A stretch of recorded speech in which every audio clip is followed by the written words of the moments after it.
welcome, ladies and gentlemen, to Fated Continuum Legendary Journeys. I am your one and only gaming monk, better known as Mildra. I will come up with a better intro blurb as we do this more, because this is the first entry in this series. Early installment weirdness is a thing after all. Yep. And of course, I am joined by two good brothers. Ha ha ha ha. We have our flamboyant flyer, good brother Flutter. Hello, everyone. And the man of 1,000 runes, the CEO of Zadari Enterprises, and the bane of my fucking existence, good brother Xanatrix. Zadari Enterprises is releasing this press release. News of my death has been greatly exaggerated. You missed, motherfuckers. Apparently, they forgot the age-old wisdom. When you come at the king, you best not miss. Yep. No, because the age-old wisdom wouldn't work here, because I'm like Teddy motherfucking Roosevelt. You shoot me, I'll take the bullet and make fun of you at my speech. Oh yeah, I almost forgot that he did that. Mm-hmm. Yeah, the whole thing of Teddy Roosevelt gets shot. Oh no! Anyway. Exactly. So, hello there, Riona. Hello there, Dragon. Though, if I'm being honest, Zan, knowing you, Teddy is not the assassination attempt analogy that I would use. The one that I would use is Cassius Clay. Oh. For those who don't know, Cassius Clay was the original Cassius Clay, not the man who would later become Muhammad Ali. Was known as the Lion of Whitehall, had a temper problem, would duel a lot of people and was very good at it, and was a fervent abolitionist. To the point of other abolitionists saying, "Calm the fuck down." He almost was Abraham Lincoln's running mate. The problem was he was to Cassius Clay.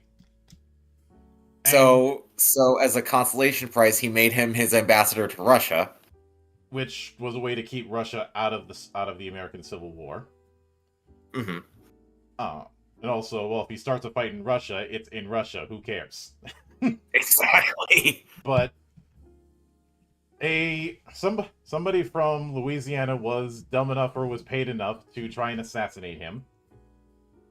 Shot him in the chest. The shot hit the sheath for the Bowie knife that he always carried. And his approach was to chase the guy down and beat the shit out of his own assassin, to the point where his assassin's collaborators threw him into the water to keep Cassius from finding him. So the modern day Andrew Jackson, got it. Well, it's a little more badass than that. It's not that he just managed to hit the scabbard. It's that Clay started to draw the knife, and that drew the knife up over his heart enough that the bullet hit the scabbard. Mm-hmm. And then when he tackled the guy, he didn't just beat the shit out of him. He was using his knife. He cut off the dude's nose, poked out one of his eyes, possibly even cut off an ear, and he's actually the one that threw his assassin into the embankment, or over the embankment. Damn. And then said assassin decides to sue him for causing mayhem. His brother. You tried to assassinate the United States ambassador of Russia. The fuck did you think was going to happen? He wasn't that yet. Oh, this was before that? I see. And his brother defended him, saying this is just standard procedure for a Kentuckian. and that worked.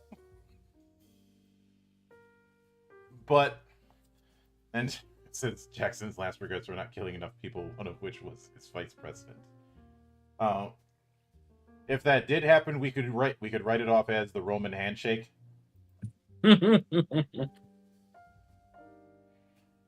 But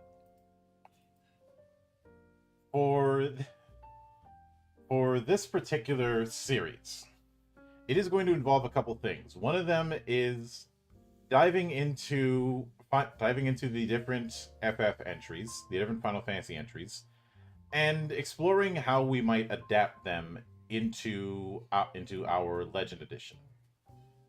The other part of it is this is going to be the codified spot for where we do the reviews of the monthly challenges. Now, for those of you who are not on the Discord, which you really should be, I've been doing these monthly challenges, and hey, Acidic soda. Yeah, acidic soda. You're just in time for the beginning of this new series that I'm doing, known as Fated Continuum. And actually, when it comes to the gist of things, Zan, I will let you be the evangelist For our Fated Continuum, or for which part, Monk? Yes? Fated Continuum and the monthly design challenges. Okay, yes. The answer was yes. Okay, so Fated Continuum. It's the idea that we wanted to show that because we didn't ascribe to any one specific setting, we can use the soul of Final Fantasy to try and rebuild those settings in our system. The goal in mind is to capture the actual adventure while showing how some of the mechanics in those games as they are can still be adapted. Now, does this mean that we might have limited selection? Maybe. Then again, maybe we could say fuck it and decide to interpret things in a way that feels true to that original. As for the design submissions, our design jams, as we're calling them, this is a way to show people that creating things in the game using our systems, because it is a toolkit, is fairly straightforward. And we want to reward that with both any constructive feedback we can give them, as well as praise for what they do well. So in the end, this is a way to engage both with Final Fantasy fans using Fated Continuum and with our community that is playing our game in a way that allows us to not just be these figures from on high, which sometimes happens in our conversations just because the dev has to make the ruling. We just want to be able to let everybody know, hey, yeah, we made this, but we love seeing what you made. Mm-hmm. Pretty much. And Acidic saying, I'm not the best reader, should be reading this all on screen. No, is important. I will be zooming in a moment.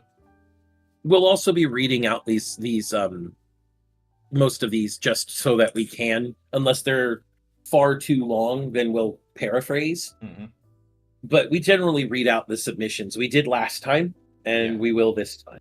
Yeah. Now, last time around, much like we did in July, we had 2 potential submissions. One of them was submitting a shard. A shard is a short zine-sized idea of a campaign setting. Not a full-size campaign setting, because that would result in a bit of design creep. But not only that, but it'd be a document that's pages long. Mm-hmm. The kind of thing, the size, there's not a hard and fast rule as far as how big a shard has to be, but it should be the kind of thing that would be allowed to be submitted as a zine for events like Zine Quest on Kickstarter. Or like those small campaign setting submissions you'd see in Dragon Magazine. Mm-hmm. Now, we did have one for July, but it wasn't put in the right forum on the Discord, so it ended up being disqualified. Apparently, which is going to be funny to me because I had warned the guy in question to beware of scope creep, and he blew it off. Yeah. Whereas this month, everybody did get their submissions into the actual Jams and Challenges channel, which is where we requested they all be submitted. Yep. And Riona says, I apologize in advance to everyone being subjected to my terrible writing. My counter to that is just make it first. You can perfect it later. Perfect is the enemy of good. Mm-hmm. Yeah. And with that, let's start with Riona's shard. Yeah, so the theme now whenever it comes to doing these, it's a lot of emphasis on theme. I'll usually give a few keywords or a sentence direction, and how you interpret it is up to you. Think of it like the geekiest Rorschach test you'll ever take.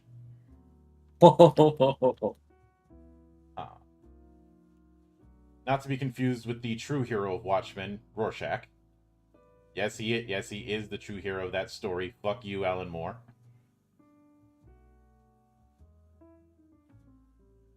And fuck anybody who used the term media literacy unironically.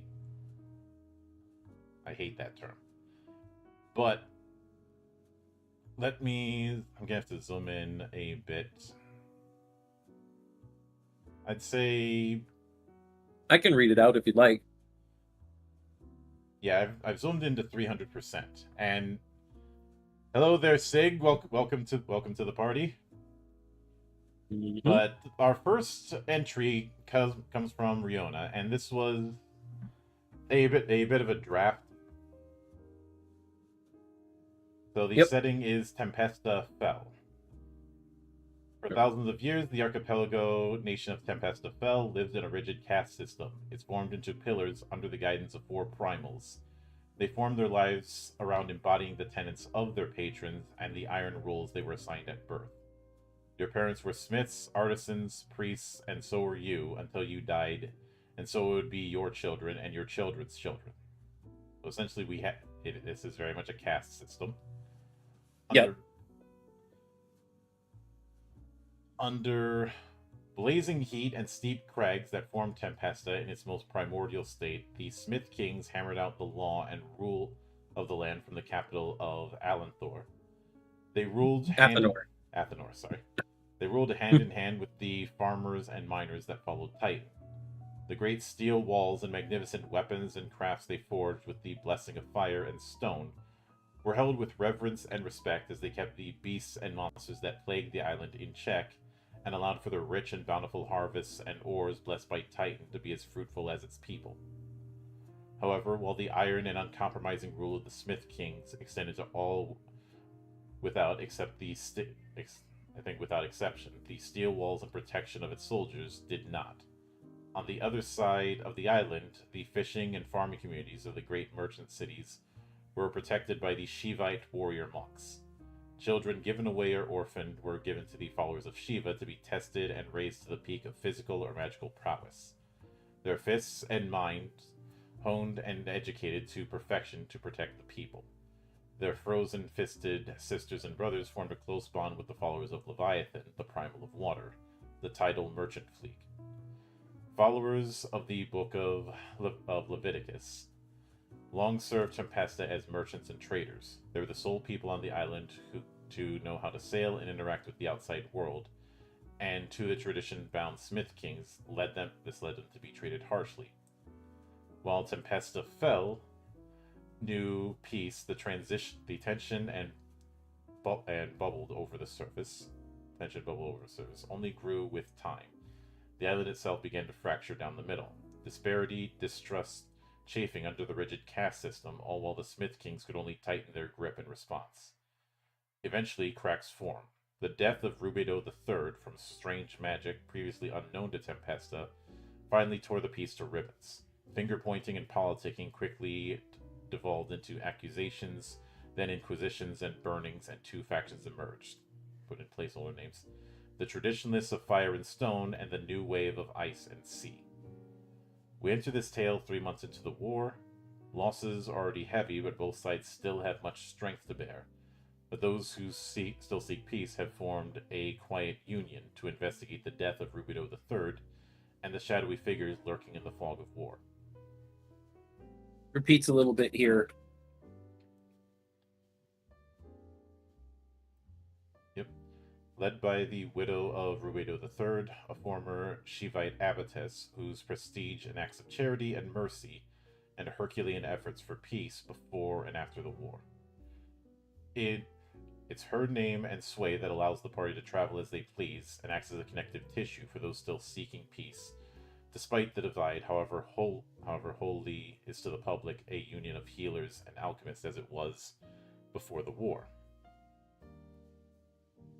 While not forced to heal or do alchemy, the party is expected to play the part, and should they sully the reputation of Glacia in their investigation, they may be in danger. Do what thou wilt, just don't get caught or seen. Goal here is risk or reward. Be soft and things are soft. Be sneaky and cloak and dagger, and be expected to be smart about it. Be violent and murder hobo, and maybe have to kill way more than expected. As for the advanced rule part, it's synthesis, as well as advancement in crafts. The last paragraph isn't really necessary because the idea with shards are not necessary. English. It is not required for shards to have any of the advanced rules or anything like that. Just to have it noted if they do. It's the idea with shards is just that they are a setting. But putting aside the very stream of consciousness, which I can't say too much on because Lord knows I write stream of consciousness personally. No, Lord doesn't know. I know. I know, Monk. I know. Yeah, how many times did I have to go through and put colons where they needed to be? Yeah. Enough colons that you might be a sponsor for the colon blow cereal from that old SNL sketch. Don't insult me, Monk. No. So many colons that I clearly have Spider Jerusalem's bowel disrupt.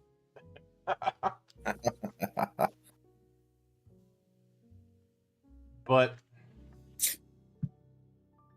I would say this certainly fits the assignment of a civil war. And other people's colons, Riona, not mine. But I think if I were going to give any feedback on this, I'd like to see more about what the tenets, these things that define the caste system in general, are in detail in regards to each of the primals. I also noticed we only have 3 primals mentioned. Yeah. I'm guessing that the 4th is supposed to be Ifrit, since it was fire and stone and ice and sea. Mm-hmm. But Ifrit on an island would certainly make sense. On a series of islands, it's an archipelago. Mm-hmm. Beyond that, it's clear that the party is meant to work with the ice and sea side of things, according to the last set of paragraphs. But I would actually like to see there be an opening for the party to work with either side of the civil. There should be an opening for choice. I think from what I'm seeing, and I could be wrong on this. First off, I'm very much reminded of Legend of the Five Rings seeing this, and one of the more common ways to get the player characters involved in the just hit the ground running is as Imperial Magistrates, which are supposed to be a neutral party insofar as allegiances to the clans. A Imperial Magistrate is supposed to have allegiance to the Empire as a whole. And I feel like the framing device of your Agents of Rubedo III is an attempt to have the player characters in a more neutral position as opposed to outrightly favoring one side. Your Agents of the Widow of Rubedo III, yeah, who is also an ex-Shivan abbotess. Mm-hmm. I understand that that's a good neutral place to begin, but in a civil war setting, you want to have openings for the party to join any side. Mm-hmm. In my opinion, simply because that gives you a different story beat um, in the way that the party can explore this world. Yeah. Exploring it as a neutral party is one. You get to kind of experience both sides, but never in depth unless you break some sort of convention. You like if you wanted to go in depth into the Smith King's courts, you'd either have to play a double agent and pretend to join them but still really be with Holy, or you'd have to, the sneaking risk versus reward thing. But being able to see it from the side of being on the side of the Smith Kings, starting that way, and then infiltrating the neutral people or your enemy is going to be an entirely different dynamic. Because as the neutral party, neither party is supposed to be your enemy. You're supposed to work in a way that brings this conflict to a close in a way that doesn't result in mass death for everybody. Yeah. But I would say there's a strong foundation here that would just need a bit more expansion. Fleshing out. Yep. And that kind of thing it's Rihanna, I know you had said you hadn't gone in detail with the mechanics, but for this kind of thing, that's not that wouldn't be necessary. Now, would I end up writing a bit more on the mechanics? Yeah, because well, well, I'm the one who wrote the game, so obviously I would, but for shards, there's no reason to do that. But then we have the Dazzling World Shard and Xander Veritas. Xander, I believe, was the character. It's the character that was submitted for by Yeah. Hate Mate. Yeah, this was the one that Hate Mate had done. Yeah, we will be exploring the shard first. Then when we get into the character explorations, we'll explore Xander. It goes tech level about 2000s. Archaic weapons have been mostly phased out for firearms. Cars are commonplace, and there are a few wild places left in the world. Magic level none except after the discovery of the crystals. Many years ago, crystals were excavated from deep underground. These crystals, for all their beauty, were more than decorations. When wielded in human hands, they granted supernatural powers. When this fact was discovered, 3 ideas emerged. The Purgers believed crystals were too mighty to be wielded, stating no one should use such otherworldly power and all crystals should be destroyed. The Astute believe only those with proper training and knowledge of the crystals should be allowed to hold them, for such power is useful but dangerous if left unchecked. The Dispersers believe that power belongs to everyone and anyone that can obtain a crystal has the right to use it. These groups clashed, and as the knowledge of the magic gems spread, people began taking sides. Soon people began digging for crystals across the world. Wherever they are discovered, civil war is bound to occur as countries and people fight for control of this new power. It was exactly 5 years after this discovery that monsters began to appear. Horrible beasts of all shapes and sizes would hunt down anyone that they saw. They needed no food or drink, and they would destroy until it destroyed themselves. They hunted down people with crystals with the utmost ferocity. Despite their unearthly appearance, bullets put them down just as easily as people. Now the world is at war with itself, and at war with the beast that appeared. A war from within and a war from without is a war lost already.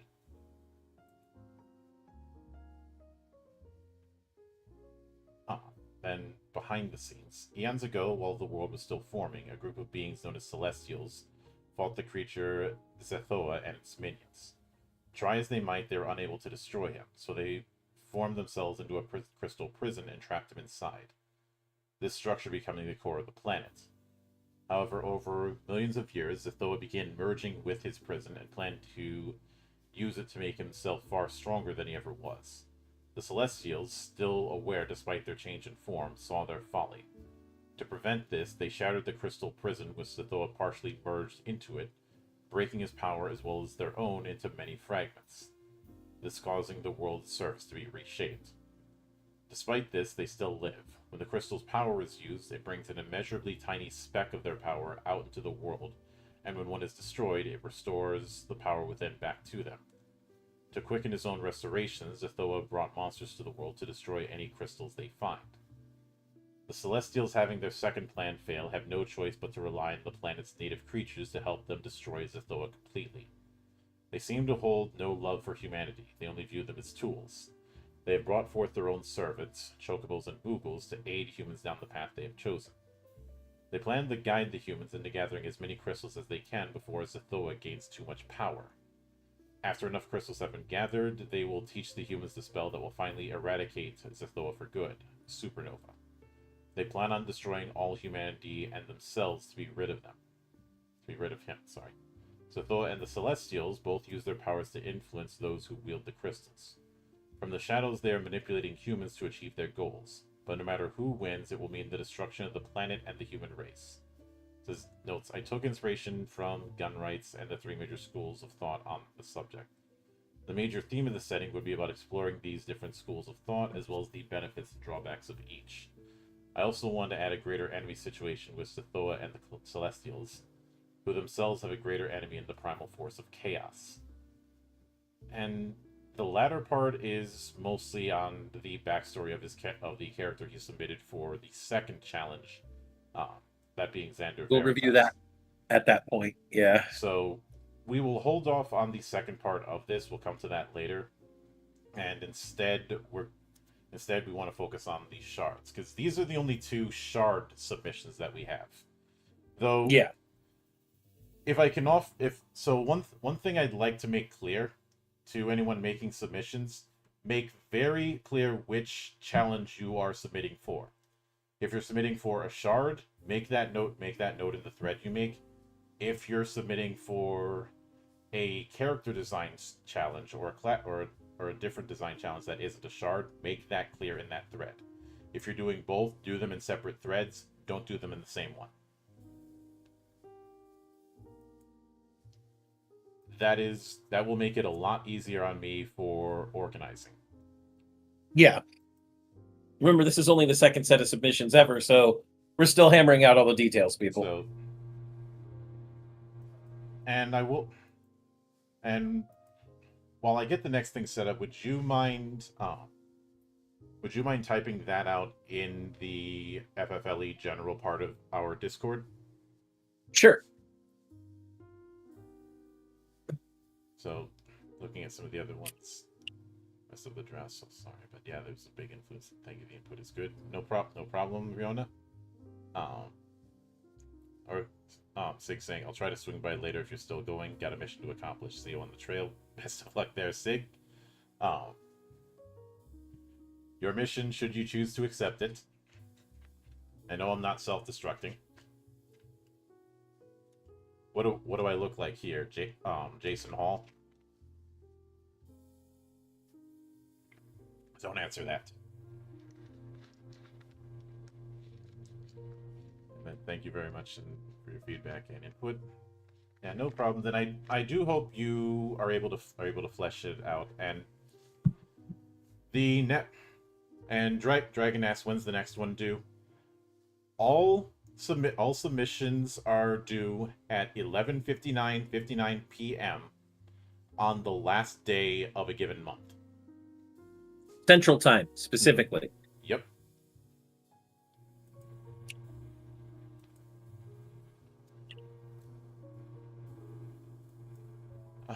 Thank you, Celia, for the lurk. I hope you enjoy the rest of the show. And stay frosty.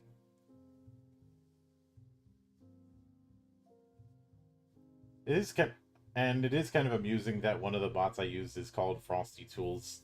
I didn't call it that. That's what the natural name is. I think it's pandering to yourself, but that's just me. Mm-hmm. So, with this setting, we have 3 groups and their general positions, but I think the groups need to be explored just a little bit more. Like, we don't know who has the upper hand in all this, what influences they have. Mm-hmm. You know, and I know that he took it from the guns rights debates, which I got immediately. Mhm. You know, no one should have them. Only those with training and knowledge should have them. Everyone should have them. And anyone who knows the everyone should have them camp knows that the everyone should have them camp does not mean without understanding the responsibilities, but I won't get into that. Yeah. That's a different diatribe for a different time.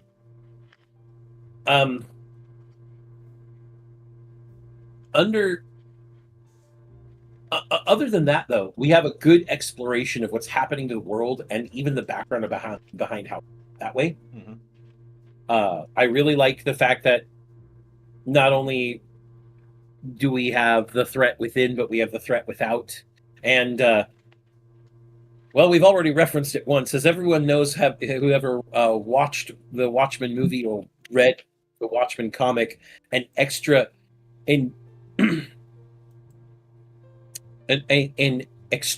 threat, an extraordinary external threat to the human race is what will unite the human race.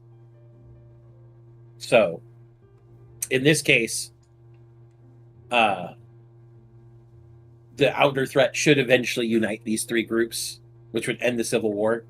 But I find it even more fun that since the Celestials don't really seem to care about people, there's another thread of intrigue in here where maybe the party figures out, hey, they just want to blow up the planet to kill the bad guy. They don't care about us, and they might try and find an alternative. Mhm.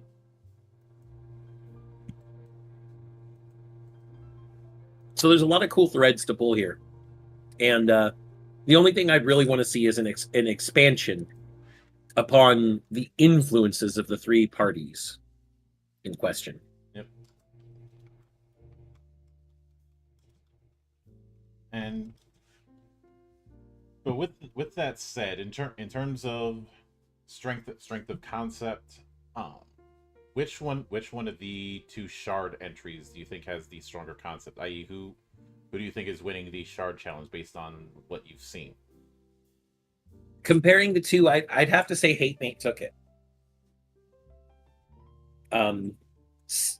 It's a more cogent and solid idea, one that got expanded upon and encapsulated.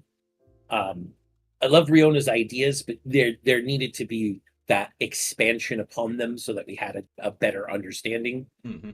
It's clear that with the three parties that are in here, with Hate Mate's shard, he hasn't made a recommendation about what you will join. It's just, hey, the party can join one of these three. Mm-hmm. And it the only thing is, I don't think he specified that this is probably tied into his character. No magic except after the discovery of the crystal. From the way it's described, it sounds like magicites in this world.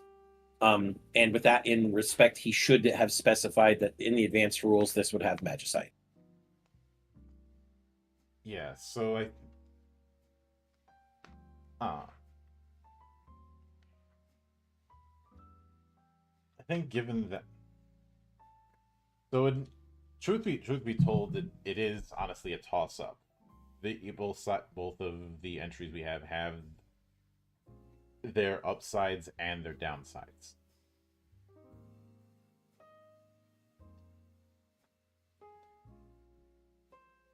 But that takes care of the shard entries, and we'll get back to Xander Veritas. But Hate Mate, next time, separate these.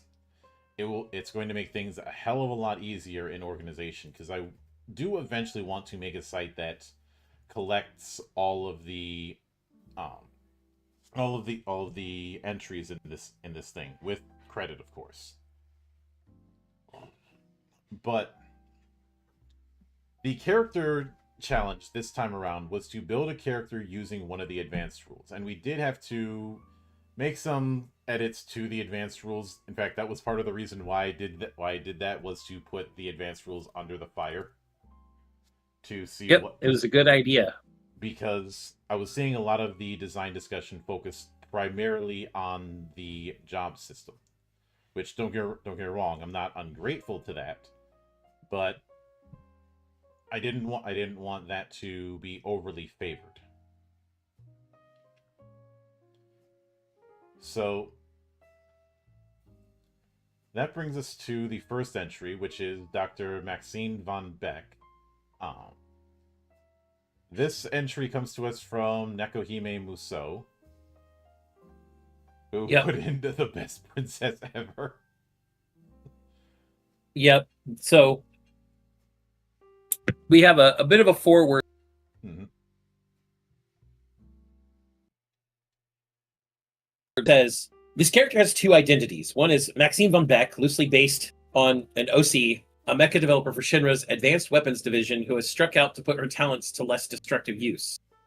She brought with her a high-spec gun katana of her own design, intended for soldier use, but modified draw energy from a materia cell instead of its wielder's own Maka Reserve. The other is Princess Fuck You of Critical Hit Kingdom, strongly based on her game stats, a piece of shit who can only ever critically hit or critically miss, and can shred a row of end bosses in one round all by herself. Anyone who directs a parryable attack her way gets instantly turned to vapor. She was conceived when I noticed which key stat both the Weapon Master and Crownsguard, and to lesser extent Gunbreaker materia use, and wondered if I could use that fact to achieve something deeply fucking stupid. Disclaimer, I hope I don't have to point out that her build is a thought experiment and it's actual bad sportsmanship to show up on game night with something like this as your PC that you intend to use in a game with real people. They will be correct to shun you. Monk, it's our first draft of Pun Pun! It's a first draft of Pun Pun! I am happy about this. It took, what, 7 years for 3.5 to get Pun Pun? Something like that. Wait, Pun Pun? What? You don't know about Pun Pun the Magic Kobold? No! Oh, God. Okay. We have to tangent for this. I'm sorry, Monk. Let's go. Okay, so Pun Pun the Magic Kobold. I will read it from the 1d6 entry. Pun Pun is the god of munchkinry. The ultimate example of breaking the system in 3.5, Pun Pun was an effective character level 6, now an effective character level 1, kobold character build that can cast every... or I think ECL is actually epic character level, never mind. Kobold character build that can cast every spell in psionic power at will, has infinite stats, and therefore infinite HP, and has a rank of 30. While the original version of Pun Pun was a 12th level scion, the most recent shattering of the system uses only standard or divine arcane magic, or uses standard divine or arcane magic, and setting-specific splatbook feats.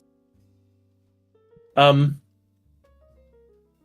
so, essentially, it uses some very fun munchkinry with 5 levels. 1 in Divine Minion, 1 in Wizard with the feats Endurance and Alertness through their Viper Familiar, Master of Many Forms 1, Master of Many Forms 2, the feat Assume Supernatural Ability, and Master of Many Forms 3. Mm-hmm. And I'm not going to get into super elite detail here, but essentially they transform into a Saruk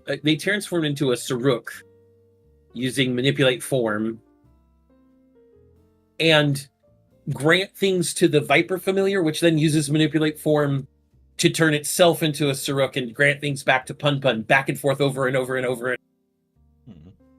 and over again until you have infinite stats. Yeah. And Vanguardian. If anyone ever brought Pun Pun to my table, I would bitch slap them. Well then. Some people have tried to bring broken ass builds to my table that they knew were busted. Like somebody tried to bring not Codzilla, Cadzilla to my table years ago, and I had Cleric and Druid? Yes. Oh, Jesus Christ. And I had said, I will only allow you to do this if everyone at this table can kick you in the nuts. And you have to be blindfolded while they do it. I was running Elemental Evil. Oh, Jesus Christ. We had about 8 people. 6 of them were my height. Not including myself, though I did say I'm going to be joining in on that, and I get 2 shots. Oof. But he was stubborn, so his attitude was all right, we'll do that. What he didn't realize is at least one of them is a footballer.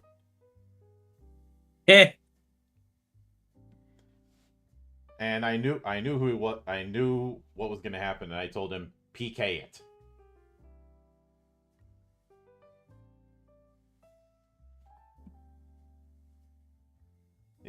I'm just sitting here shaking my head.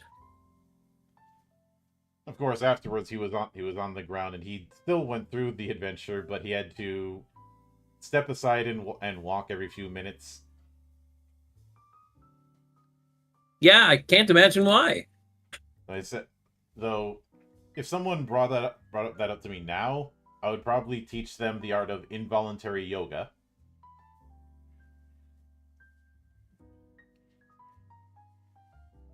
Or take a few pages out of the Murder Grandpa. Involuntary stretching sessions. The art of folding clothes with people still wearing them. Yes. If it were me, I'd pick the latter. Young boy, the fucker. For those of you who don't know the Murder Grandpa, watch more Purores. Yes. Or watch more of Kim Justice's Wrestling Road. You can do both. But True. so this particular character setup of Maxine von Black is using Maxine von Beck. The hell am I saying? Is using you only said that because you're black. Fuck off. Also, Vanguardian. We've all made the suplex train joke, so if you're gonna go with that, you gotta go with something a little more substantial.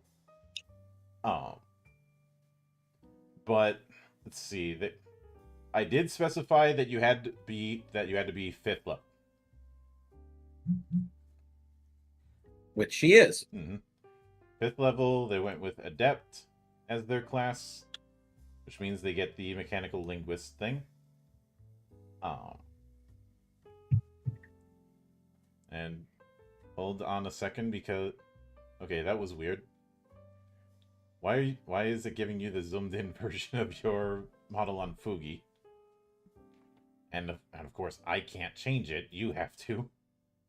I don't know why it changed, but I'll go back and change it back. Because Fugi is dumb. Yeah, sorry about that, folks. Fugi did an update recently, and it's fucking with everybody. Did it change back yet? Give it a minute. Actually, I can just refresh. Internal server error. Oh, it locked me out. That's why. Again, for no reason. Technology, it likes to give us the middle finger. I don't think it's technology at this point. I think it's Future, nothing works. Fuck it, we'll do it live. That's fine. But it'll change if and when it changes. Yep. So we have Vigor -1, Agility 2, Vitality 4, Mind 2, Spirit and Persona -4. No, Spirit's -1, Persona -1. Yep, Persona -1. The ability mod increases are 1 to Vitality and 1 to Mind. So we have a total of -1, 2, 5, 3, -1, -1. Yep.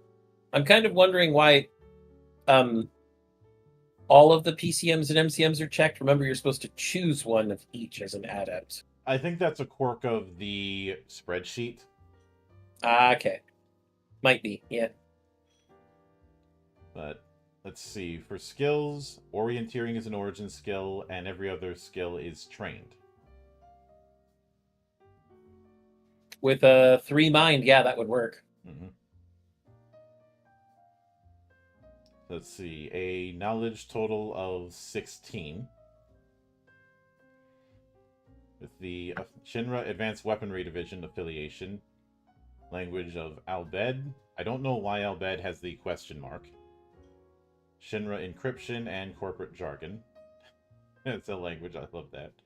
Studies are armoring, engineering, magic items, Mako energy systems, materia, mecha, and weapons. Yup.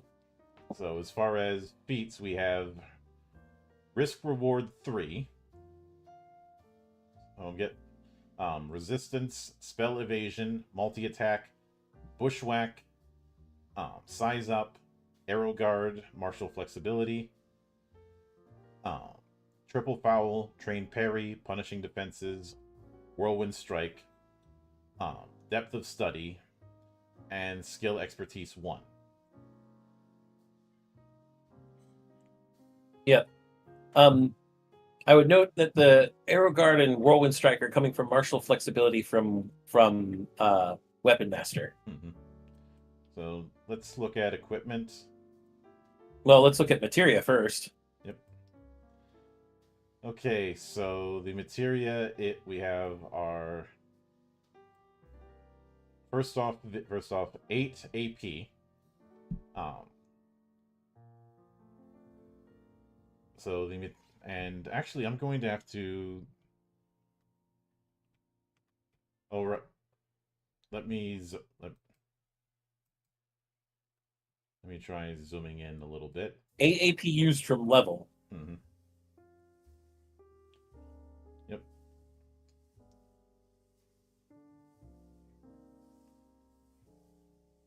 I'm not quite sure why some of these have more AP than their maximums.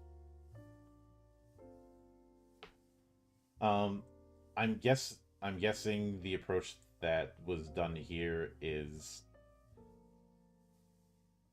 the lesser number is, and maybe Nekudima can clarify on this.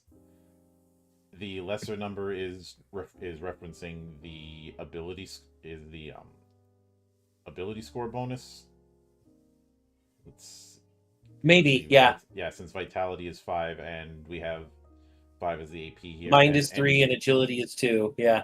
And anything over that is AP that was spent. And now your Fugi model is back to where it was supposed to be. Yeah, because of course. So let's see. So Crown's Guard with Astral Armature 1 through 4, Intercept Link, Death Blow Link, and Overwhelm Link. So basically the whole of Crown's Guard. Just about, yeah. Yep. Weapon Master with Draw Out, Martial Flexibility 1 and 2 for the 2 feats we already discovered. Mm-hmm. Or Abundant Tactics, Art of War, and Martial Instruction. Yep. Gunbreaker with Gun Arm, Brutal and Mephitic Armament, Speed Loader, and No Mercy. A Scout Materia, which combines basic combat and subterfuge feats. And okay, what the hell? Now it just switched back to the zoomed in version. You. I'm not going.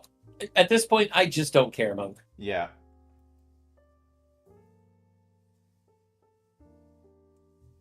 So Fugi shows me internal server error, right?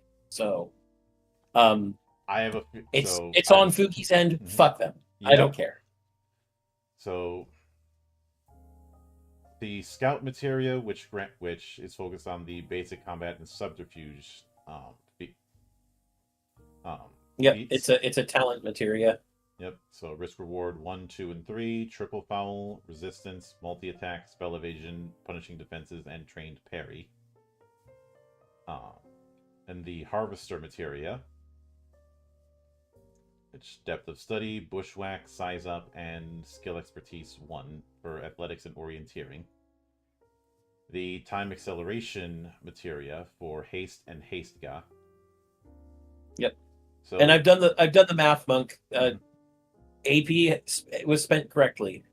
2 AP on Crown's Guard, 1 AP on Weapon Master, 4 on Scout, 1 on Harvester. That's a total of 8. Yep. So these are legitimate materia. Yep. So then let's look at equipment. Nothing in consumables, which is interesting. Probably forgot to. Mm-hmm. Let's see, three loot slots, 11 in resources, guild, which means 11 for guild and treasure acquisition, and not 9 in stake. So starting with 9 stake at the start of any adventure. No cybernetics, and in storage we have an analysis interface.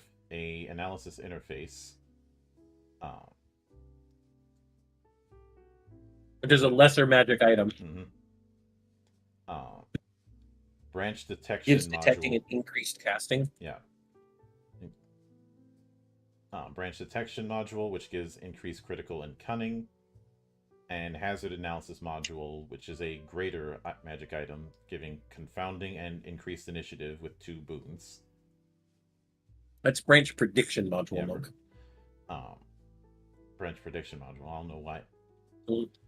So then we have the modified Shinra CF57R high frequency gun katana. It has 5 tags because of Weapon Master. Mm-hmm. Wait, so Guardian, Piercing, Swarm, and Brutal 2. And then it's enchanted. Mm-hmm. With Keen, increased damage, Sophist, and Status Strike Stop. Damage is 1d12 plus 2d6 plus 5. 2d12 plus 2d6 plus 5. Yeah, Level 2d12. 5 is 2 dice, Monk. Yep. With a rate and cap of 8 and 16. Because of the piercing tag. Mm-hmm.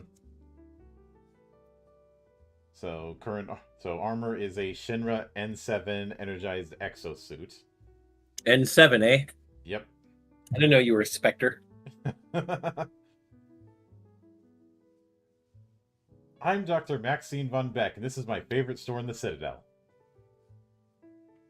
No. Look, it's Dr. Maxine von Beck, and this is my favorite store in the Shinra building. But arcane metatype, heavy. Tags are sturdy, tough, and resistant petrify. So total defense is 5 each. Damage reduction is 2. 2 magical. Mm-hmm. I'd like to know what the analysis HUD, hazard module, and tactics module do, though. They're equipped, but their particular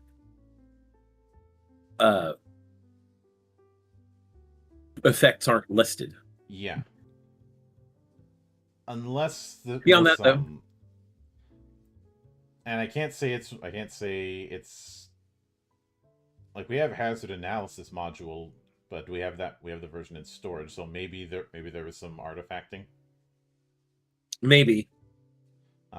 Especially considering that hazard analysis modules are greater and the hazard module lesser. Mm-hmm. Then we have spells, which are just haste and hastka. Yep. And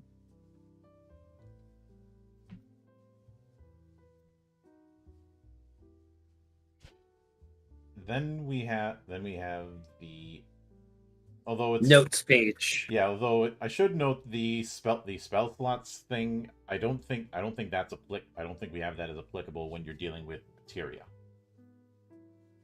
I don't think so either. Yeah, which also means you don't get the advantage of power surge. Yeah. Session notes, though, say, with risk reward active, attacks critically fail on 1 through 4 and critically succeed on 5 through 20. Other d20 rolls critically succeed on 13 through 20. And that's what she means by this is a munchkin. Mm-hmm. Now, she does have a second document here that is the build walkthrough Yeah. titled The Tale of Princess Fuck You of Critical Hit Kingdom. I'm going to read this, Monk. I'm going to read this. Yeah, go ahead. Because I gotta. Let's construct a hypothetical scenario together. Imagine you're the worst munchkin asshole ever, an absolute sheet heap of a person. Shit heap, excuse me. You get together and some people each week. You get together with some people each week to play TTRPGs. You hate them. They insist that RPGs are a cooperative experience, that they are most fun when everyone in the group has a chance to contribute in their own way. You know that they are wrong. Games are most fun when you are winning and someone else is losing. It's not enough to be a bad sport. You want to look them square in the eye and say, no. That's your ability to kill anything by rolling 5 or higher on a lose, and you to win the Special Princess prize for most special princess ever. And you want to convey that idea through the medium of character. Jesus Christ will descend from the sky and grant you the special princess tiara and the magical flying princess carousel. And you will fly into the sky on your magic carousel through the night, all by yourself, because none of your friends will talk to you anymore. You've been disinvited to the GM's wedding. You are content. You wanted this. You are the most special princess in the world. The overview is you crit on a 5, you do 6d12 plus 66 damage, plus another 3d12 plus 3d6 if you're initiative. Plus they reroll the 2 lowest results and load on the 2 highest. And the whole thing gets multiplied by 1.5 at the end. You can do this bullshit to an entire row 5 times in a round, or until you roll below a 5. Successive hits after the first ignore DR and have their damage maximized. Almost anything that directs a parryable attack your way instantly turns to vapor unless they crit or you roll below a 5 with advantage. All you have to do is survive to get a turn and roll at least a 5 a few times. Everyone at the pretend princess party is very, very impressed with your ability, and they love it when you roll 24 of your rainbow glitter dice.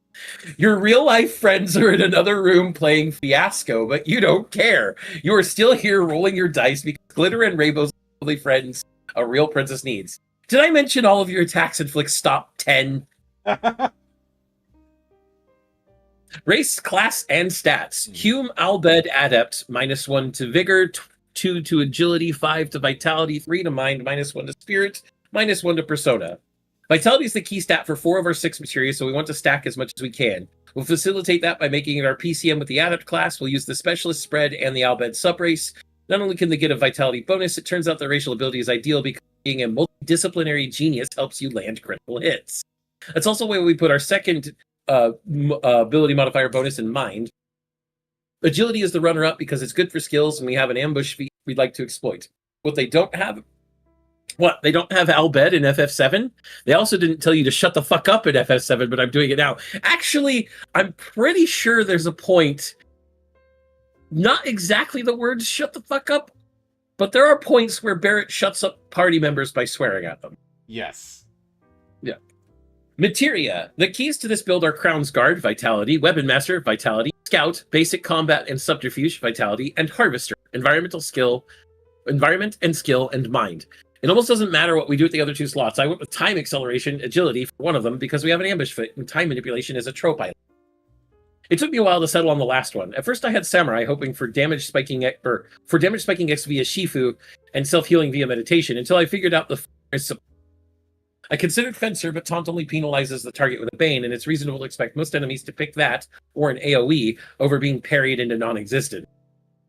Magic Knight would help ensure we're standing and able to act when our turn comes up, but I chose Gunbreaker, Vitality, because it's just so fucking cool. I mean, she's not wrong. No. Crown's Guard, Vitality 5 AP plus 2 bonus AP. Obviously, we're here for Astral Armiger 1 through 4, so we can have a sick-ass artifact weapon with keen on. We can also stack on 3 more enchantment points than we normally could at this level, because being able to pick job abilities a la carte is fucking amazing. Is it enough to roll 6 dice each time you hit? Of course not, so let's step up the base damage of our great weapon to 1d12 plus 6 with increased damage. We're going to have Weapon Master's draw out ability juicing up our weapon tags, so let's grab Sophisticated to add Brutal 2, so those dice can blow up. To round it out, we'll get Status Strike Stop, just to be dicks. Note, if having the Confounding Enchantment on an accessory isn't comedic, it can replace Status Strike and Sophisticated here without screwing us too much. Hey, did you know you can critically succeed on contested rolls? We want everyone to be acutely and uncomfortably aware that we know how to be team players and not to. So we'll spend that last AP on intercept link, so we can use our ridiculous crit rate to swat attacks off our party until we get a chance to kill the encounter. I spent 2 bonus AP on Death Link and Overwhelm Link. They are completely gratuitous, but kicking off a chain reaction is neat. We haven't read the rest of the entries yet, Monk, but I'm pretty close to already calling it. Weapon Master, Vitality 5 AP plus 1 bonus AP. Draw out is a no-brainer that roids up all our weapon tags. Guardian now works on a 15 or less, which takes some of the sting out of failed parries. And Brutal lets your damage dice explode. Hold on a second, because for whatever reason, my model is spazzing out. That's funnier. That's even funnier. Yeah, I don't know what the hell happened there. V2 Studio decided, oh, I'm just going to be twisting my neck back and forth. That's even funnier. Mm-hmm. It looks like it fixed. Yep. But Brutal lets your damage dice explode. Swarm multiplies your already ludicrous damage by 1.5, and we can take piercing and crank up our gun arm without making our damage less ludicrous. Would a third instance of Brutal be more fucking optimal? Trademark. Probably, but having a gun arm and draw out but not piercing is fucking disgusting in ways I can't begin to describe. Our stupid amount of vitality lets us get all the good shit. None of our materia give us melee combat feats, so martial flexibility 1 and 2 let us pick up Whirlwind Strike and Arrow Gun. Abundant Tactics is a keystone. It lets us use multi-attack with Whirlwind Strike and melt an entire row at once. Excuse me? Hold on. No. I might have to disqualify this soon. Let me see here. Because she got a feat wrong. Maybe. Mm-hmm. You're checking if this violates OSR. I am checking if this violates OSR because I'm the one who made that list, bitches. Mm-hmm. Oh, I've invoked don't fuck with the IT guy with you. In this case, I'm invoking don't fuck with the editor-in-chief. Oh, hold on. Mm-hmm. Because I'll actually pull up the change logs and hold on. And school you on how the game is supposed to work. Abundant Tactics. You may apply 2 combat feats to weapon attacks with your focus weapon. Yes, but there's a caveat there. If both feats are OSR, you can't. So does that constitute disqualification? We should actually probably add that to the book. That isn't in the book? Well, multi-attack and whirlwind attack are both OSR. Mm-hmm. But or whirlwind strike are both OSR. And they're both feats, so you can't normally use them together anyway. Mm-hmm.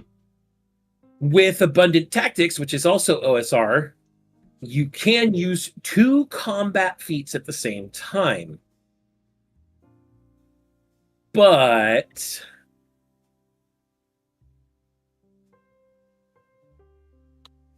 using 2 OSR feats at the same time, I don't think was ever a consideration with that, and is something that I would outright say no.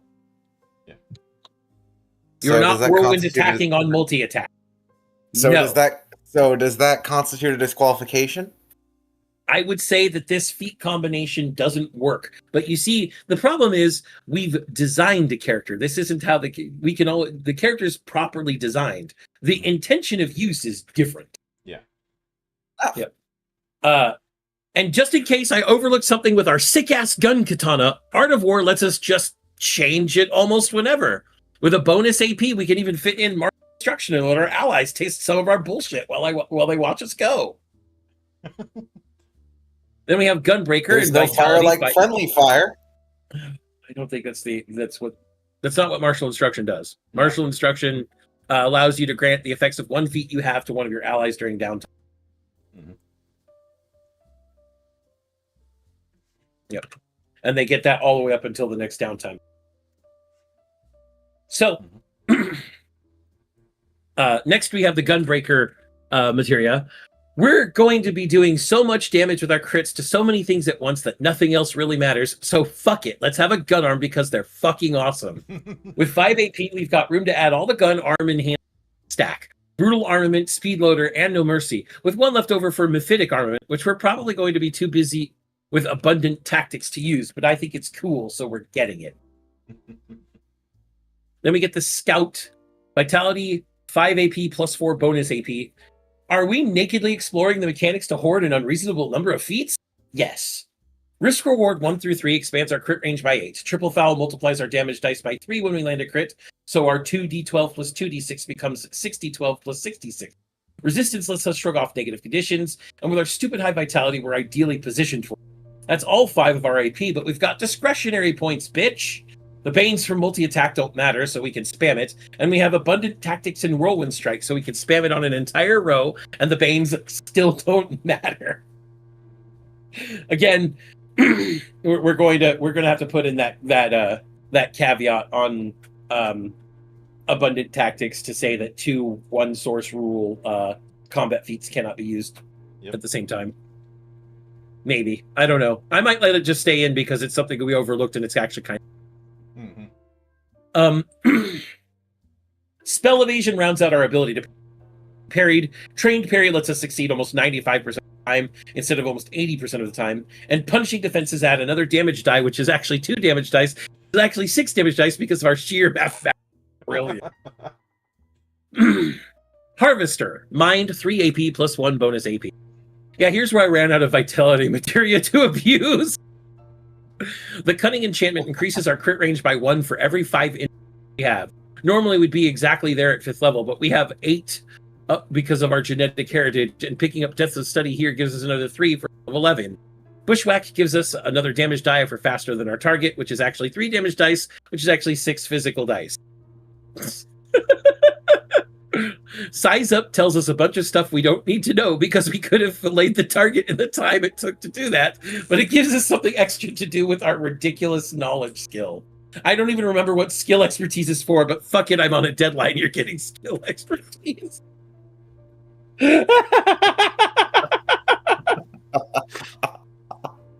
Time acceleration. Agility 2 AP.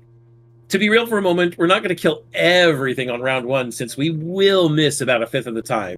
The most practical solution is probably sustainability via Magic Ignite, but we're here to land sick crits, not to be practical. And we have that ambush feat we want to exploit, so just dump a ton of MP into a max-ranked Hastega at the start of a fight. 6 rounds should be more than enough time to turn everything into salsa. And if it gets dispelled, fuck it, just keep rolling a 5. Oh my god. Oh my god. Equipment. Your modified Shinra CF-57R high-frequency gun is the star of the Princess Parade, so let's gussy it the fuck up. We want the biggest and most bestest to damage dice, so a great weapon is ideal. Stepping it up twice with increased damage gives us a whole entire bonus baby damage die for our crits to triple, and our feints to maximize, and our drawn-out brutal tags to explode. Physical, obviously, since we're all in on our PCM. Sophisticated gives us 5 total tags to play with and them up. We will, on rare occasions, botch a parry or eat a crit, and sometimes something comes at us that we can't parry, like an AoE or a goblin throws a rock.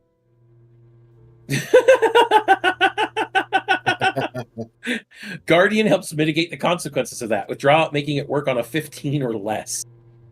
Also, thanks to Draw Out, Swarm multiplies our damage roll by 1.5, which is an obscene amount. Brutal 2 makes our damage dice explode on the 2 highest results in addition to effect. Finally, since we have a gun arm and Draw Out to remove its damage penalty, we need Piercing to double its rate capacity. As I mentioned before, you're a disgusting person if you don't get Piercing under these circumstances. We're going to be parrying and not dodging everything we possibly can. So your Shinra N7 Energized Exosuit might as well be heavy armor with a tough tag to maximize our defenses for what we can't parry. A lot of things we can't parry are AoEs, and a lot of AoEs are spells, so we'll make it arcane.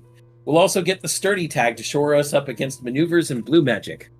We have quite a bit of HP, so we could probably afford to pass up thick for resistance petrify, because petrification is one of the things that can really fuck up our day, and we only get 1 use of resistance the feat per round.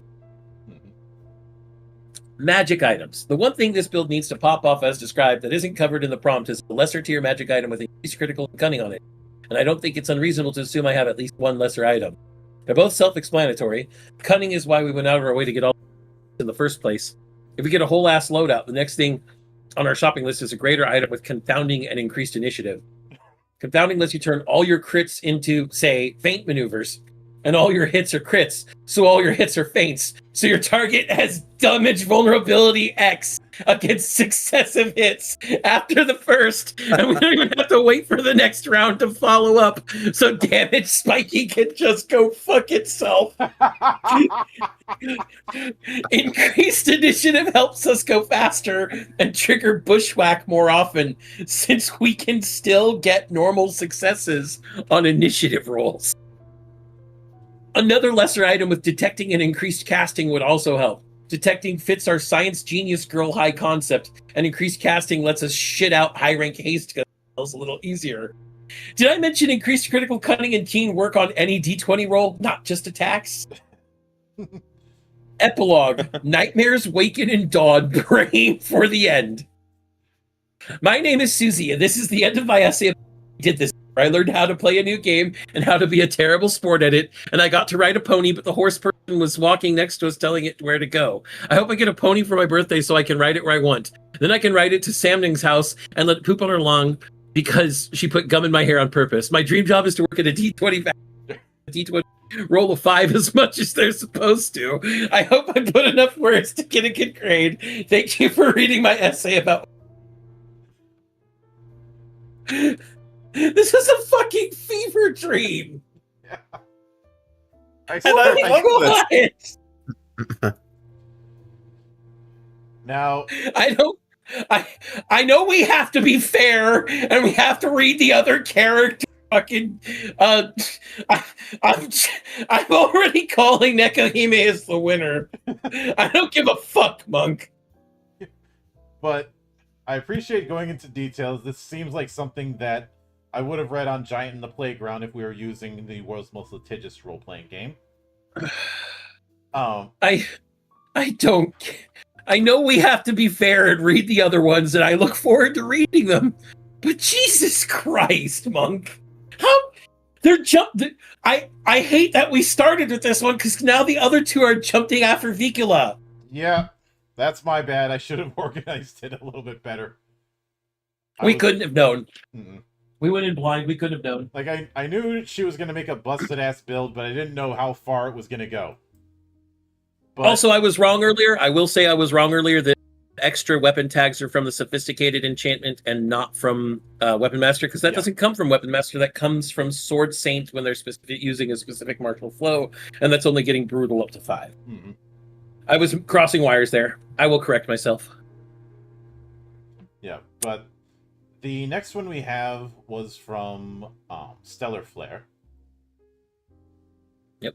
That the character of There... Doors, who was using Paramagic. And junctioning. Mm-hmm. Ooh, pardon me. Which did mean that 2 PDFs got sent, which it is what it is. The Paramagic thing is a separate PDF. Largely because if we put all of the optional ones in one sheet, we'd have more people bitching at us about how the character sheet is too many pages than it already is. Your character sheet's 9 sheets long. Fuck you. You're not ever going to use all 9 sheets. And 2 of those aren't even for characters tracking other things. Mm-mm. Suck it. Yep. But, let's see. Vigor 3, Vitality 2, Mind -1, Spirit 2, Persona 1. They went with a Moogle because people got really excited at the idea of playing as a Moogle. I will note, when it comes to the skills part, they did miscalculate the skill defenses. They forgot to add the +10. Although... They also forgot to level up to level 5. Yeah, I think... Yeah, it's at they did this at level 1, but the skill defenses are still wrong, are still not right. Yes, I know. let's see. Knowledge mod is 9. The affiliations of Rebels, Heaven's Ward, Knights of the Round, Couponics as a language, and Chocobo Rearing and Botany as studies. Their weapon of choice is a physical dueling weapon with the Guardian, Hooked, and Bane Beasts tags, dealing 2d8 plus 1d6 plus 3. Where's the 1d6 coming from?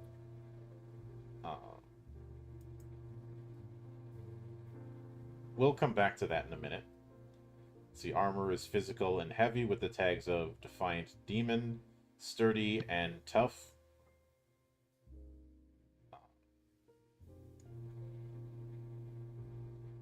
So they added the level here, but not for the top. Interesting. Yeah. They have Might be an oversight as they were getting to the finish. Yeah. They wrote DR 15 physical.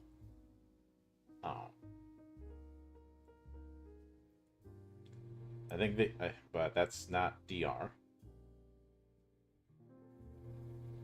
I think they mean they're I think that probably DP 15. Yeah, that's probably, isn't that from one of the tags? Hold on. Yeah, I believe so. It would be. I've got the book open. Mm-hmm. I have the book open. Let's not worry about that. This is why you have me with you.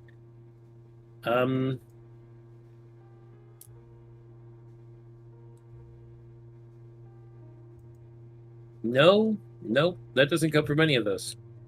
Sturdy's just +5 bonus to all skill defenses, which is why the skill defenses are the numbers that they are.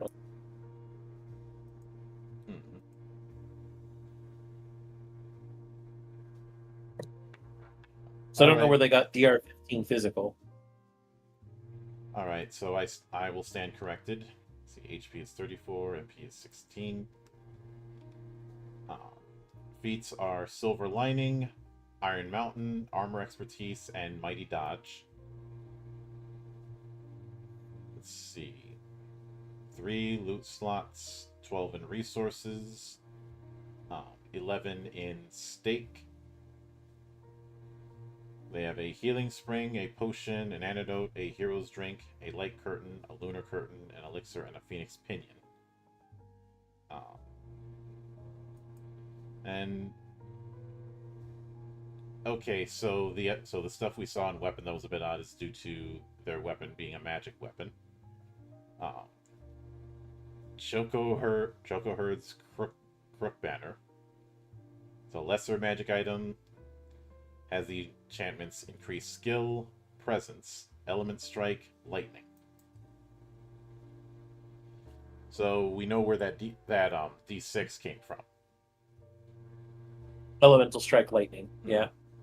So Tarnished Pridwen is their. Let's see, that is a magic item. Armor. Lesser, which gives them bonus HP and combat mastery physical defense. Combat mastery physical defense. Hold on, let me check that real quick. Because that's an enchantment. Mm-hmm. Come on. Magic items. Combat mastery.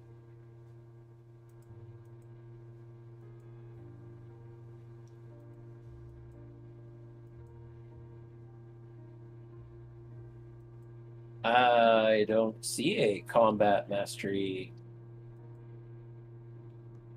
Hold on. When there should be one. No, that might be a feat training. It's a feat training enchantment with combat mastery. Yeah. Yeah, so that is physical. One mark. Yeah, no, combat mastery, physical defense. Let me. Going to be under equipment. Nope. Fortune. Nope. Skill. No. Social. Yeah. Combat mastery. Where are they getting that? Combat mastery is an enchantment. It is. So why couldn't I find it in enchantments then?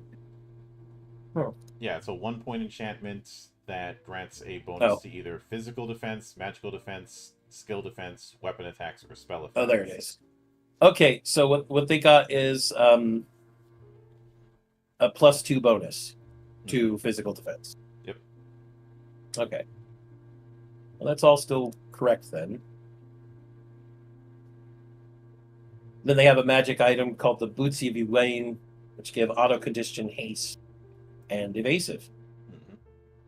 That's a pretty strong greater item. Auto condition haste.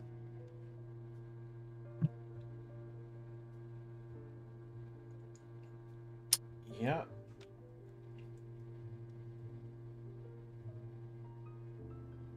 Um,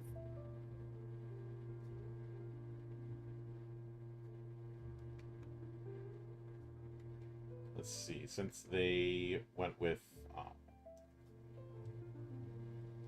they gave themselves the action surge feat, but they didn't state if they didn't state the class. the class is warrior. I'm pretty sure. Oh, it 'Cause it's good. Oh, if they're an adept, they can. No, wait, hold on. Let me check their advancement. No, they're an adept. So an adept 'Cause they're just MP shows action surge. All right. Yeah, they're an adept because their HP and MP per level are both 8 at base. And the remaining ones, that's not needed. So let's go straight into paramagic. So they have Knights of the Round at level 5. Yep. They forgot to give it a key ability modifier though. Mm-hmm. Oh, I think the type in KAM thing, that is an artifact that's being phased out. I think that was like copy. Oh, that's right. Thing. So yeah, that's right. We are type in KAM that can be ignored. We covered that. Yep. They had with their spells, they have 3 in light, 4 in fireball, 4 in self-destruct, and 4 in sandstorm that they're using for their junctions for 3 in HP, 4 in physical defense, 4 in magical defense, and 4 in skill ride. Mm-hmm. With the maximums being 4 for HP, 5 for physical defense, 4 for magical defense, and 5 for ride. That's where we're seeing those other stat changes. All right, that makes sense then. So and their the features they learned, we all saw on their main sheet. So we've already covered those. Yep. This is all completely legal. Mm-hmm. We just had to add it all together. We were going in order, and well, it's not always intuitive to go straight in order.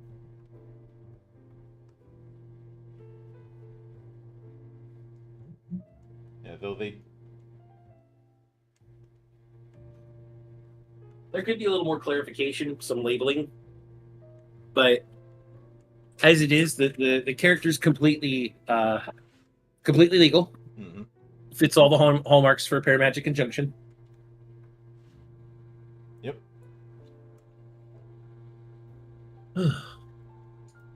Only thing I can, like I said, the only thing I can say that needs to be done is make sure that you're at a level 5 instead of a level 1 in the upper area. But like I said, I'm guessing that they forgot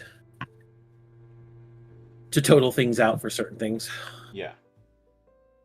So they're a Moogle in heavy armor riding a chocobo is a interesting thing, though. It could be that specializes a bunch in dodge. Mm-hmm.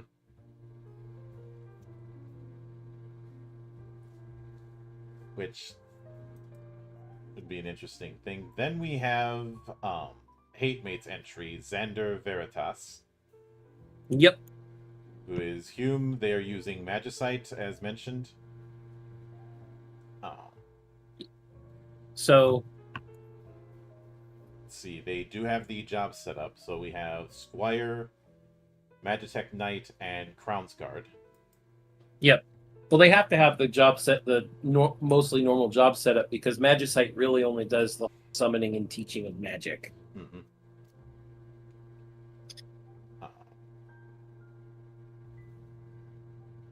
Let's see. So they have Vigor 1, Agility 2, Vitality 2, Mind 2, Spirit 1. They used our generalist spread. Yep. see. Physical attack 4, magical attack 4, physical defense, and magical defense at 14 each. And let's see. The only untrained skill they have is larceny. Their origin skill is presence, and everything else is a trained skill. Their weapon is a. They took expert. Yep. Their weapon is a physical long weapon with the tags of traumatizing, magnum, and piercing. So it is But doing the damage is 2d8 plus 4. Yep. With an extra effort threshold of 5 because it's a long weapon. Mm-hmm. Arcane light armor with flexible, tough, physical, and sturdy. Which explains why they have the matching defenses set up here. Yep. DR1. Tough is really useful for that. Mm-hmm. Let's see. The feats they have are skill assist, aiding shot, and anonymity.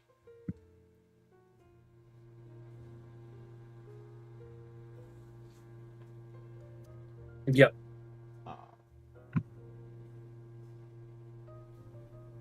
So, let's see. 3 loot slots, 11 in resources, which means their gil and treasure acquisition is 11.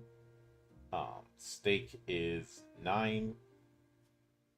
Let's see. So they have smoke ammo, flashbang explosive, ether, potion, bomb fragment, chocobo wing, phoenix pinion, and a gold hourglass for in their storage. Yeah. Got consumable slots of 2, 4, 2, and 2, and magic items of 2 and 1. So their Crown's Guard weapon is a scout rifle. Let's see. Artifact tier weapon. If they're using the mostly normal setup, I'm not sure how they got it at artifact tier at level 5. Because at level 5, well, let's see. it should only they have it as, their Astral Crown's Armor Guard is- J3. Yeah, Crown's Guard is their slow job. Yeah, so Astral Armor J4, which is where you'd have it as the artifact.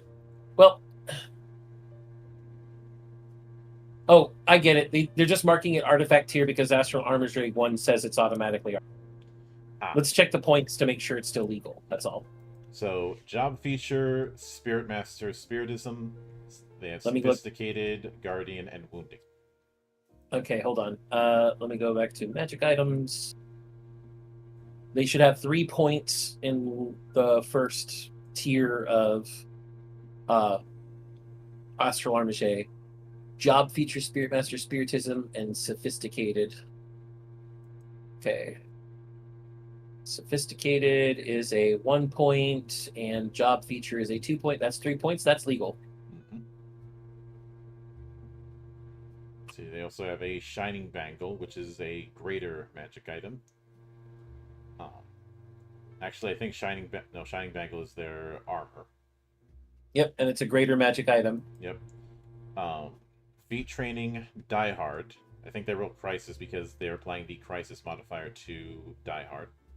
Yes, because feat training would otherwise be 2 points, and it's a greater item, so it only has it only has 3 points total. Yep. Let's see, job feature, intensive care from Medic. Medic, which that's 3 job feature and feat training, with one of them being crisis. But as for everyone who might be asking themselves, what does intensive care do? Mm-hmm. I can tell you that in just a moment if my PDF will load. Intensive care. Once per encounter, you may make a knowledge target number of. On a success, you may restore one ally whose current HP is below their SOS thresholds to full HP. On a failure, they may only heal to 75% of their maximum HP. Mm-hmm. Essentially, if anyone's below their crisis, you can heal them at the very least up to 3/4 of their max. Mm-hmm. It's a pretty nice skill. So, Hollow Sight is a lesser magic item that Increased critical, and flashlight is a lesser magic item that gives them illuminated and spellcasting flash. That works. It all works. Mm-hmm. So they And have this is where they have the savant limit break. because they're an expert. Yep. HP is set up the way they'd expect. They have shield charges as a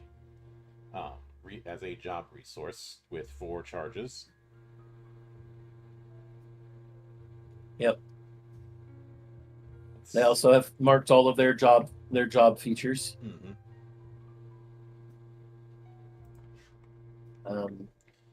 So they are very much protecting it, and shield module is focused on shadow damage.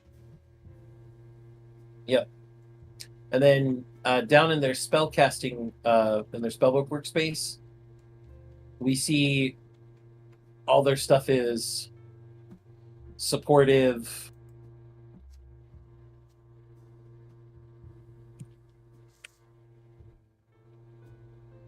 So they have Protect and shell. Yep, protect and shell, regen, bar status, and deflect. Yep. And with that, we can go over to their Magicite page, Mm-hmm. Carbuncle, which of course gives them protect, shell, regen, deflect, and bar status. And if we look at the Magicite rules, just to determine whether that's legal. Mm-hmm.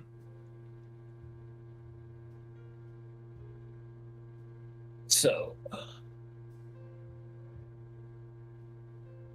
you accumulated a total of 20 LP. You may choose one of the spells in the Eidolon spell list. You may cast that spell even if you do not have the Magicite equipped. Spells learned or cast as normal.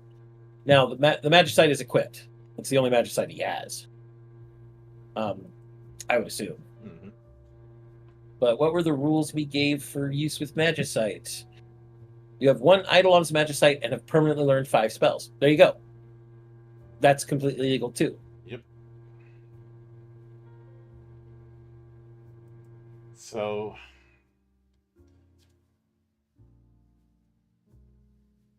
now putting aside Dr. Von Beck, I'll get to that in a minute. Fine. What do you think of what we have for Boris and Xander? And actually hold that thought. Before we get to that, we should get to the backstory. Xander's little backstory. Yep. See, Xander's grandfather was among those who discovered the crystals in the beginning. Xander never met him. He died when his father was still young. The only way he knew his grandfather was through a collection of notebooks he had written. Xander loved reading them. They made him feel as though his grandpa was still with him. The only ones he couldn't read were from after his grandfather had discovered the crystals. His father was an astute who studied the crystals and their origin. He kept his nose to the grindstone and didn't speak much, so Xander didn't know his father very well. However, he was a kind man who Xander admired and loved deeply, so he couldn't believe it when soldiers crashed into their house and tried to kill his dad. His father single-handedly defeated them, but was fatally wounded. He told his son to take the journals and run, go to his aunt's house far away, and not leave until the time was right, so Xander ran. 4 years later, Xander was 22. He helped his aunt run a small-town gardening shop. He tried to understand his grandpa's diaries about the crystals, but he could never put the pieces together until about 3 days ago when a woman with a black crystal necklace typo told him the time was right. Carbuncle has finally shown him the truth. It has been a violent, exhausting, and mentally taxing 3 days.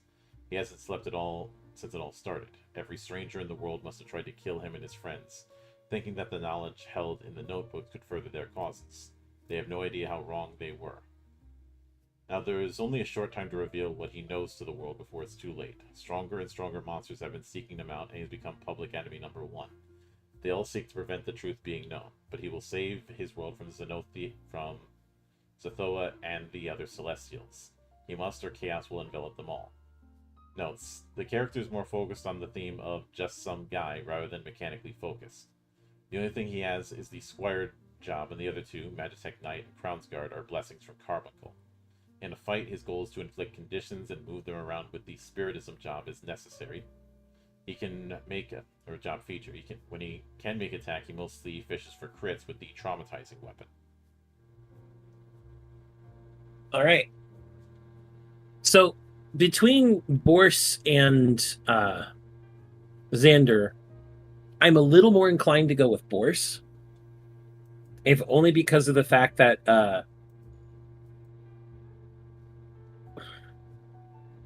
Xander, I know Magicite is a little less ingrained compared to things like Materia and Parajunction. It's Paramagic Conjunction. It's more of a here's a way to learn spells for everyone thing. Yep. And give anyone a summon at any time. And if I'm being honest, I kind of felt like we should have excluded it from the challenge. Since it isn't a full shift in advancement, it's more of a and this is advancement otherwise thing. Mm-hmm.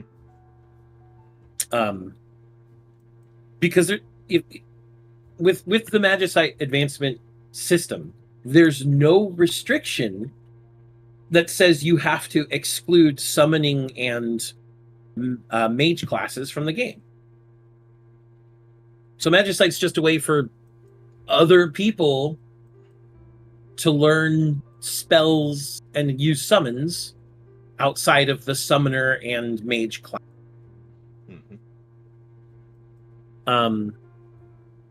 Which is why I really think that we should have excluded it from this particular challenge.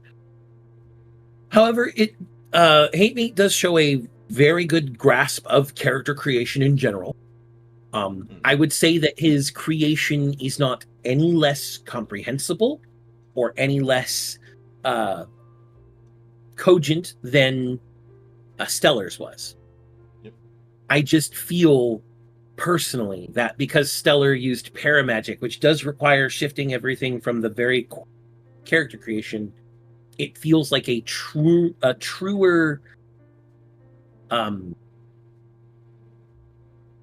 a truer example of what we were looking for in the challenge. Mm-hmm. Nothing against Hate Mate, if you're watching, dude. Cool backstory. Loved your shard. Loved the character.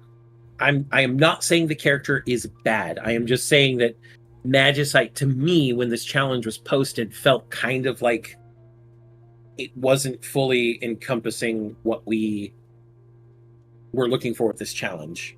But it was up to Monk to decide what the width and breadth of the challenge was, so I left it up. I put all of them up there just to see what was going to happen. Yeah. So either way, I'm satisfied with the results. But at the end of the day, I think the winner for this is gonna be Nekahime. Yeah, no, I already said it. Like, it sucks that they had to jump after Vila, but very solid entries from both Stellar and you guys did exceedingly well. I will say that right now. You both did fantastic. It's just that Nekahime went to insane levels of how do I make this as entertaining as possible, and unfortunately, when you have to go against someone who seems to be writing the combination of stream of consciousness and the way that I talk, first of all, get out of my brain. You're not allowed in there unless you want to make out, but that's different. I am, of course, kidding. Oh, yeah. But yes, the winner for the character design is definitely. So, with that in mind, Hate Mate, you win the shard design. You had the more solid shard design, in my opinion. And I know Monk said it was a toss up, but if it's a toss up and there's only two of us, I'm the tiebreaker. And then, of course, Nekahime, congratulations on winning the character design. Yeah, congratulations. If you ever bring this character to one of my tables, you will probably have to drink 3 shots of the pain glass. If you ever bring a character like this to one of my tables, I am designing something to hard counter you and you alone. Because it's much more fun to punish you on the table. Yep. Yeah. But Phrasing. Giggity? I know what I said. see, only 3. Yeah, we only got 3 submissions. If that's a problem, like, if you have yeah. an issue with that, then you submit next time. Exactly. Nothing's stopping you. But with that in mind, let me transition things over. So he said no shots. Oh. Have you forgotten what's in the pane glass? 3 shots is overkill. 1 shot Uh-huh. is overkill. There's no kill like it. So says every single pilot of an assault mech ever. So House Steiner, Monk? Yeah, House Steiner.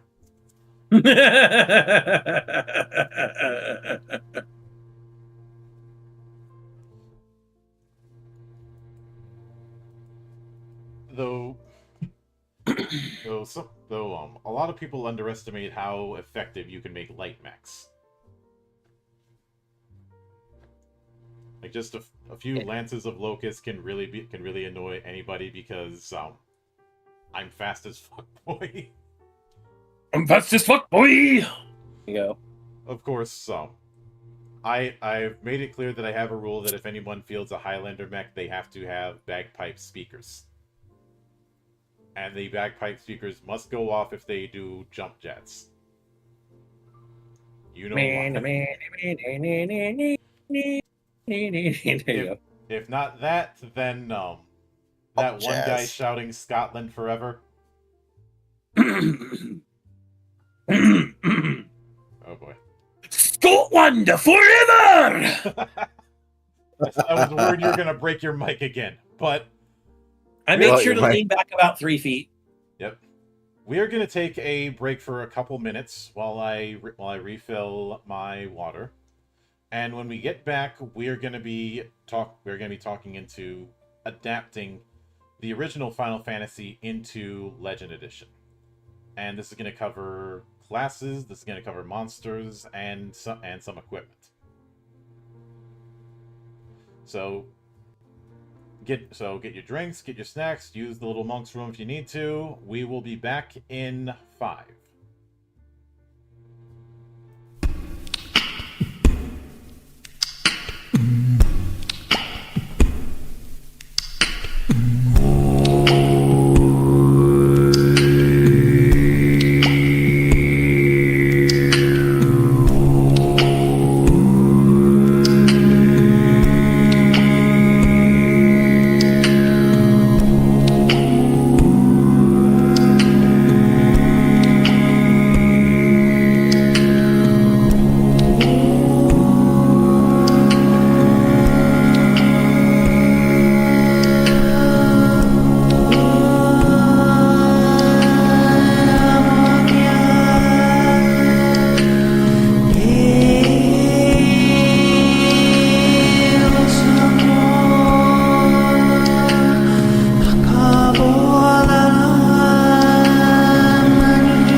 back, ladies and gentlemen.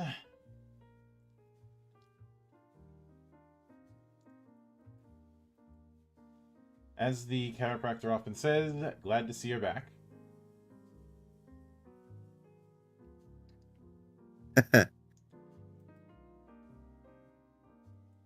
And Xander, you back, or are you still taking a while? I just got back. Ah, I just got back. Literally just now. yep. Good timing. Nice.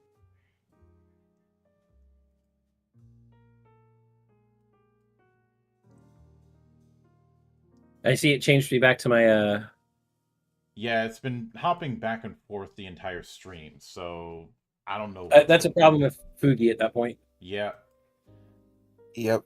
I wouldn't be surprised if Fugi rolls out a backtrack and does an apology update in the next few days. Yep. Because I am fairly certain that Alm, Kay, and myself are not the only ones who have been bitching about it. Probably, yeah. So, when it comes to Fated Continuum, the way this is going to work is we're going to try and go through the Roman numeral entry FFs first. We are Spin-offs saving at a later point. We are saving the MMO entries 11 and 14 for last. Good idea. The reason we're saving them for last is volume of content. Yeah, I was going to say you'd have to cast such a broad net to cover those that it'd be no longer be a net. That become a crab fishing cage. Mm-hmm. Oh, hey, I watched Deadliest Catch a lot back in the day. Anyway, but what I'm going to do is within the Legend Edition drive folder, I have a folder about campaign settings that I've had a few notes in. One being an adaptation of Star Mage's Raveheart thing, which I never finished. I may revisit that since a enhanced version of Raveheart is supposed to be coming to celebrate the game's anniversary. And Star Mage is good people. But of course. So when we've done kind of character concepts, we focus just on a class and job combination. For this, I'd like to go into a little bit more detail, since one of the major inspirations to do this was looking at the character packets for Star Trek Adventures. And now they have full pre-gen setups for a lot of the casts of different Star Treks. Yes, this also includes Voyager and Enterprise, but I'm not going to hold that against them. They were being thorough. They also did ones for Lower Decks and Strange New Worlds. I haven't seen Lower Decks because it looks like shit. I've heard. Please tell me that they didn't have one for Discovery. I haven't checked. If they did, I haven't seen it. And I'd like to imagine that Modiphius is not dumb enough to try and do one for Discovery featuring Space Jesus. Like after I sat through Discovery, I felt like writing a letter saying, Reiki Kawahara, I didn't realize I have found you have been dethroned as far as the worst Mary Sue writer in modern fiction. Gary Stu writer.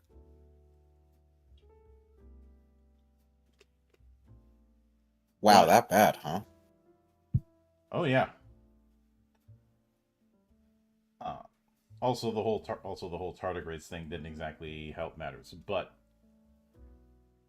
so with the original FF, we have the story of the Four Warriors of Light. We're not, as far as whether or not someone doing a FF1 campaign has to do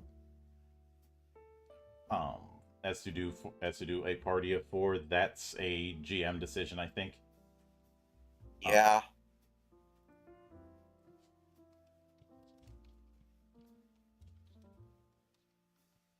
So I think one of the first things that we should cover is what is the original classes and how we'd handle the FF1 versions of each. Mm-hmm. And I am going to call them blank of light with each of these to represent that these are pre-gens. Naturally. There were 6 jobs you could choose, Mm-hmm. but if we're only going with 4, no, I'm saying we're dropping the idea of assuming a party of 4. We are doing all 6. So there were 6 that you could do. Mm-hmm. That was the warrior, known as fighter in the FF1 version, the monk, known as black belt, the thief, the white mage, the black mage, and the red mage. Yep. So, okay. First question to ask: Should we assume that all PCs are Humes?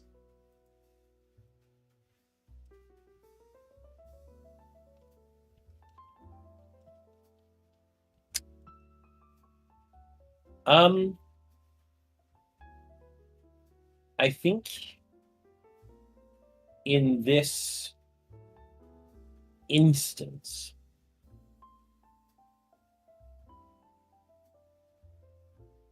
to simplify things, and because there isn't really an example contrary to this, I do believe that the Party of Light would all be human. Mm-hmm. Yeah, I'd agree on that front. Right. So we're essentially Hume, none of the subtypes. So I'm gonna move this into a different window so that I'm not jumping between tabs as much. Yeah. So let's see.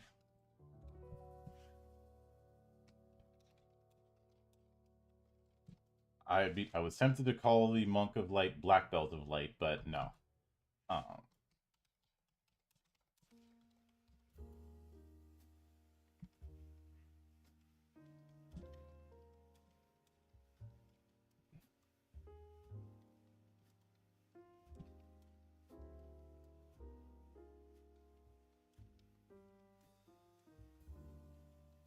Also, while doing prep, I ended up looking at the art in the Nintendo Power Strat Guide for FF1, and dear lord, is it bad! I mean, the art is fine, but somebody told the artist to do something like Lord of the Rings. Dear lord, is it bad! I look at it as more of a case of nobody told them no, and they weren't able to get these Japanese artists. But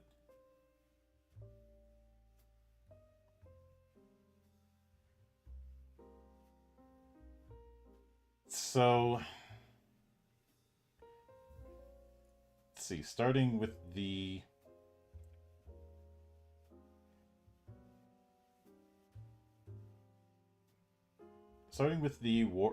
the warrior.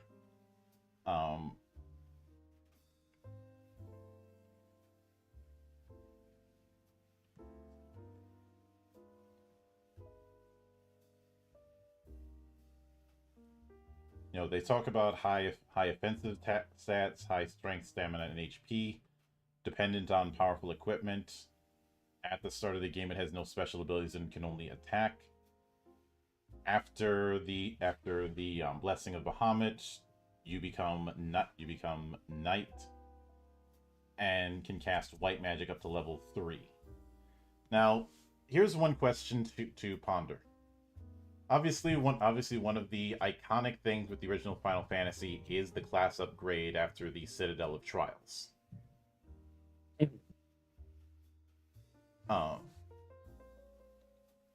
How should that be handled? Should it be a case of doing so at a certain level? Should we have it as a magic item? How do you think the Citadel trials should be done, or should we integrate the upgraded class into the pre-gen that we have? No, I think that what should happen is that the knight has the ability to cast white magic up to a certain rank. Mm-hmm. That's easily covered by a magic item that gives spell casting white magic. It gives you Actually, give guys, I job think in my head feature I'm starting to get, like- spell casting white magic. Actually, guys, I think when I head out, when I got up, I was feeling groggy for whatever reason. All right. All right. Stay frosty. So Yeah, you see, guys. So the class for Warrior of Light is obviously Warrior. Yeah. The jobs, I think, Fighter is going to be one of them. Especially Yes. given that they have a wide variety of weapons that they can equip.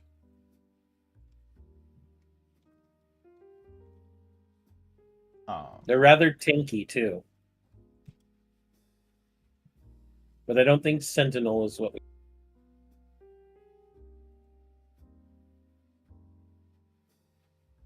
So let me see. If I'm gonna put it, if I'm gonna...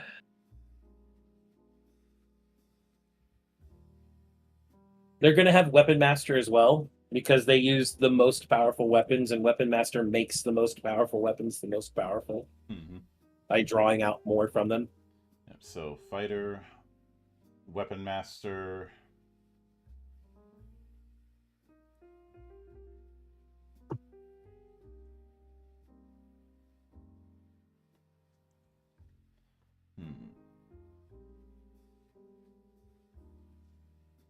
I was tempted to go with Berserker because FF1 Renaissance added Warcry to the fighter, but no, we can't do that.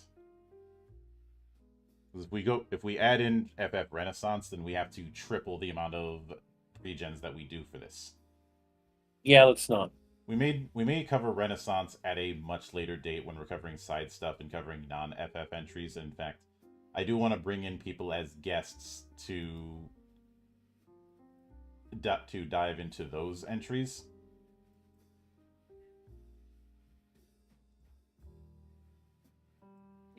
Since he's all about attacking and just continuing to attack with a little bit of white magic after he becomes a knight, why don't we give him Dynamo? More attacking means more momentum techniques. Which just makes the loop tighter. Yeah, I was thinking either Dynamo or Dervish, honestly. I think Dynamo fits better. All right. Because, let's be honest, the original Warrior and thus Knight was never the quickest of classes. Yeah. Now, with the Blessing of Bahamut,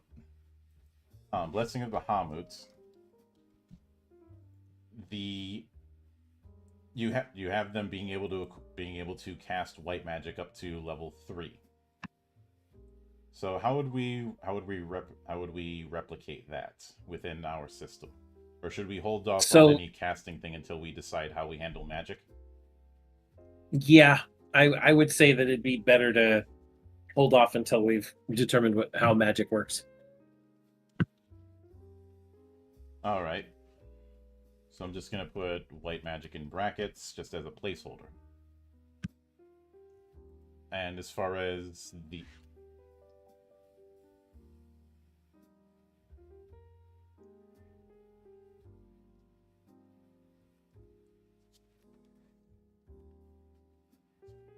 Of course, the other thing when it comes to picking when you get Knight is being able to access the Diamond and Dragon equipment.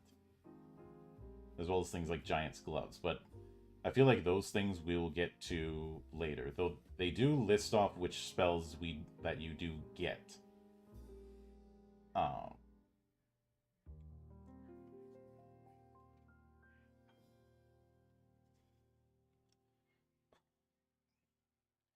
But like I said, that's something we'll handle later.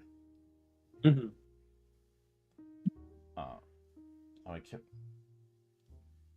So then we have Monk, originally called Black Belt, and then later on called Master or Super Monk, which is almost as ridiculous as Super Ninja. Super fighting robot. So, Oh, wait. We're not on the Scott McNeil show.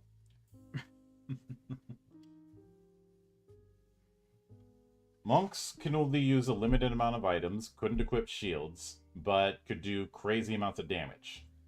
In fact, they were the highest damage. They could out damage fighters. Yep. They could out damage fighters. They had high HP. Yep. So, about that. First of all, our game doesn't really have a way to restrict equipment. Mm-hmm. So I think that's going to be something we can't really emulate. Yeah. Now, I will note in that they gain intelligence. They have intelligence growth, but there was the intelligence bug in early releases that was addressed in Dawn of Souls. Yep. Where it's where they have it that they can use spells better through items compared to everyone who isn't a caster.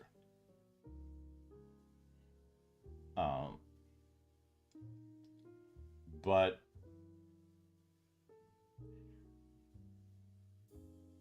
there was the fact that magic defense gain in the original NES version was lower as a master than as a monk due to the bug.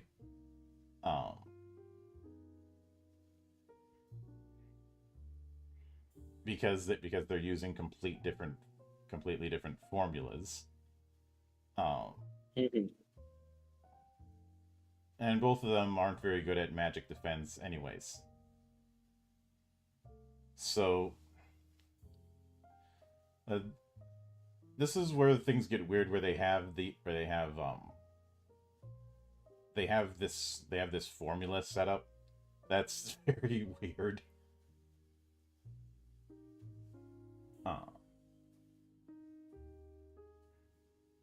But they also talk about hitting twice as many times per attack.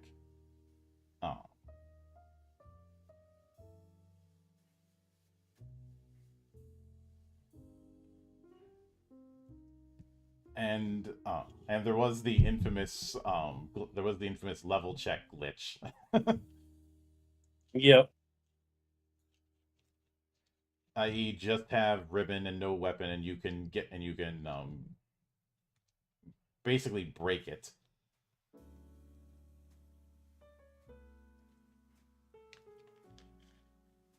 But I would say class has to be warrior. Yeah. Jobs, I think monk. Well, obviously monk. Mm-hmm. Dervish. Would you go with dervish or go with berserker? Let me think.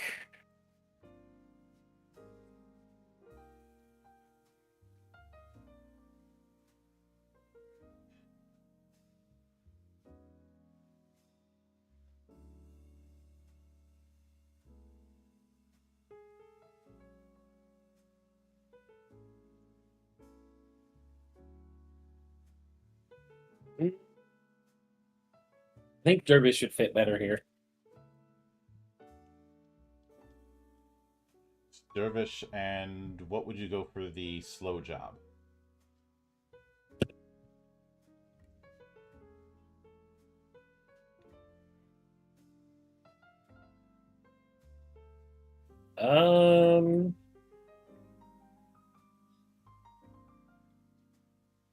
Given what was mentioned about in the Dawn of Souls version of FF1, they're better at using spell scrolls than others.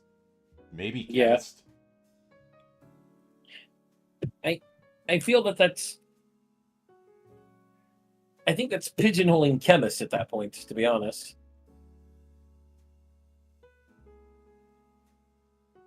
Fair.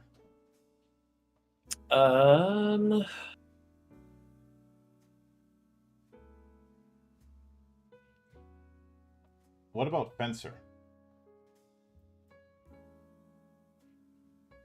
Fencer could work. The only problem I have is that all three of these have a lot of overlapping OSR. Yeah. I was thinking either that or Sword Saint. Sword Saint could work. You can keep most of the foci going, even using other features. So, I think Sword Saint would be better in that respect. All right, so Weapon Master, Dynamo, and Sword Saint for the... You mean Monk? Yeah, and Swords... Monk, yeah, my cursor was on the wrong spot. Monk, Dervish, and Sword Saint. Yep. Since they could easily stack up concentration, and they're not going to be spending MP on anything. Mm-hmm. So as far as what they get when they upgrade to Master, they don't get much, do they? It's mainly numbers go up with them. Like the... Let me see here.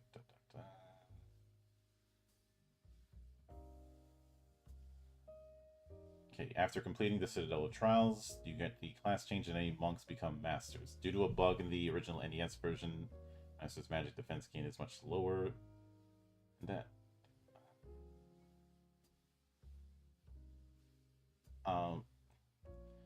It's mainly a change in the attack and damage calculation, as well as defense for both your attacks and your damage and defense, as well as the fact that I think Master gets more hits.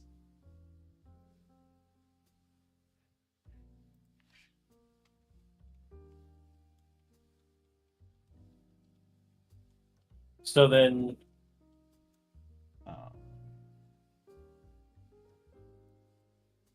I'm not sure if there's anything to give them.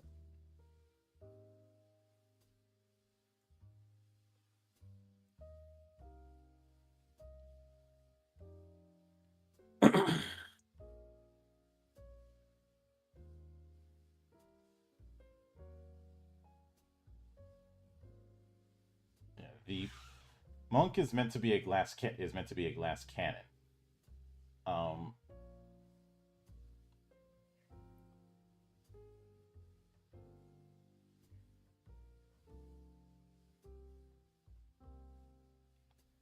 At least.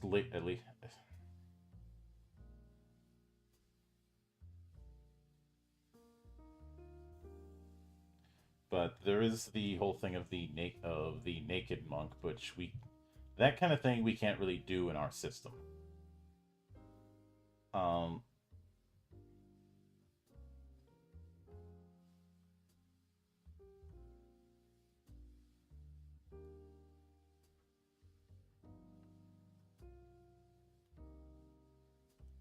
Let's see.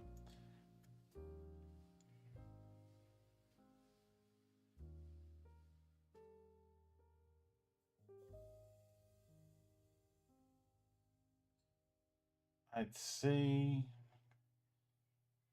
and then this is where the balancing thing comes in, because we do have some attempts at balance, and the original FF was not balanced.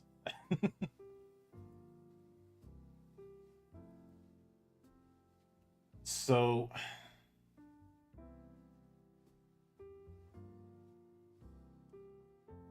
I think I think the Blessing of Bahamut should just be combat mastery.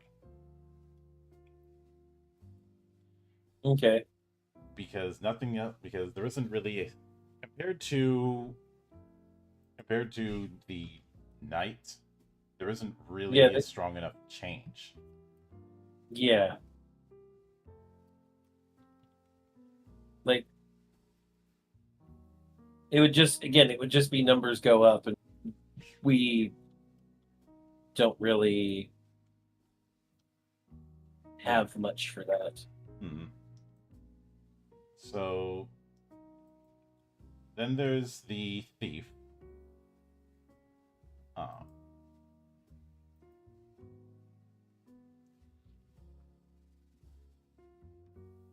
Which is another one of those late bloomers. They have high luck in newer They releases. become ninja in the end, don't they? Yeah.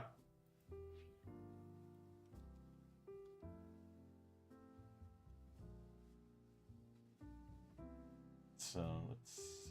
Agility is also high, giving them a chance to act first.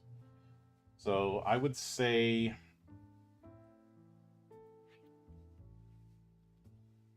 class expert.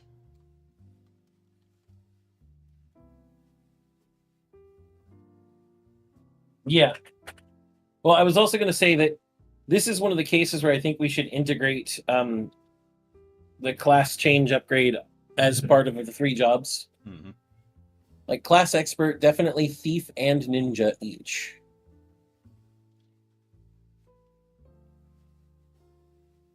So thief and ninja as part of the job trinity.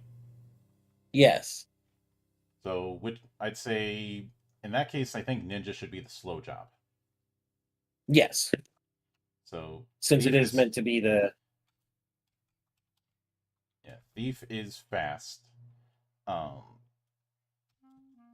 Ninja being slow, that certainly makes sense. As far as what would be in the medium,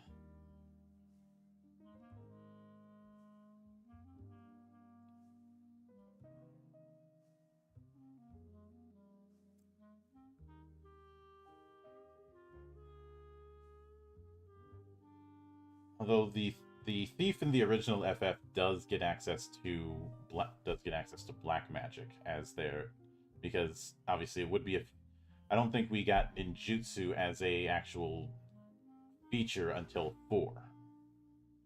correct. But a lot of they're very limited in their equipment until they get ninja. Mm-hmm. But that sort of knight only or ninja only thing, I think we have to ignore that and simply go with these are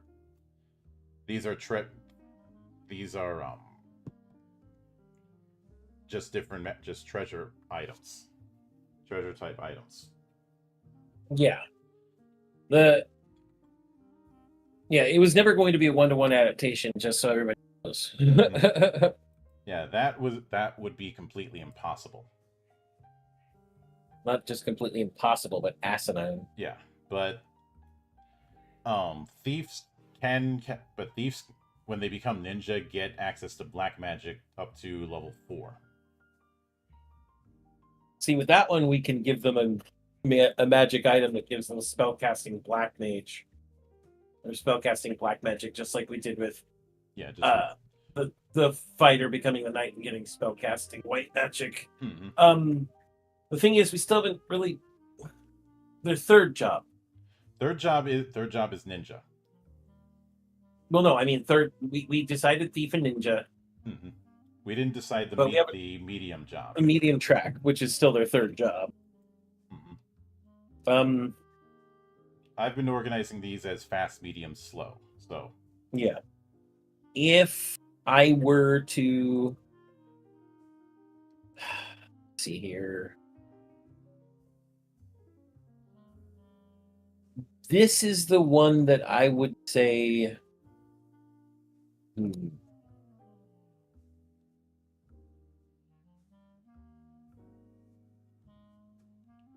Would we go with fencer here? No, I'm thinking sniper. They were high evasion and high accuracy. All right, sniper I can go with. Um,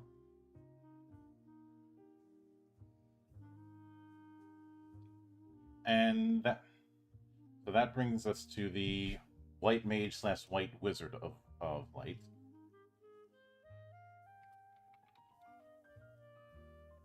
What upgrade are we going to give them when they upgrade to white wizard, Monk? They automatically get the spell grimoires for their rank 8 and 9 spells or something. You know, actually, no, that's a good idea. Black mage and white mage should just get a special type of spell grimoire that gives them access to all high magic within their class when they get the class change.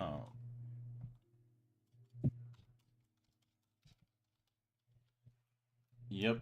So I'm just gonna copy paste that for white mage and black mage. So class is obviously mage. Yep. First job is obviously white mage. Mm-hmm. I'd say second job, let's see. Full catalog,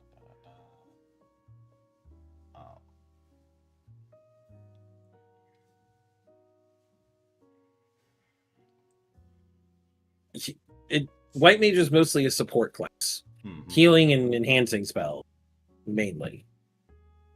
Yeah. So let's.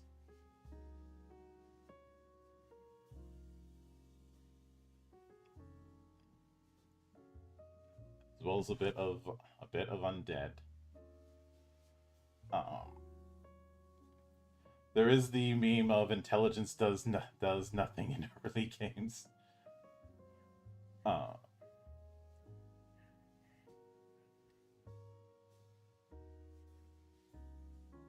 Let's see.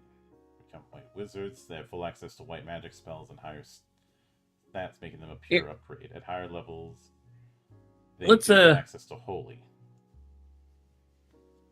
Let's I don't know.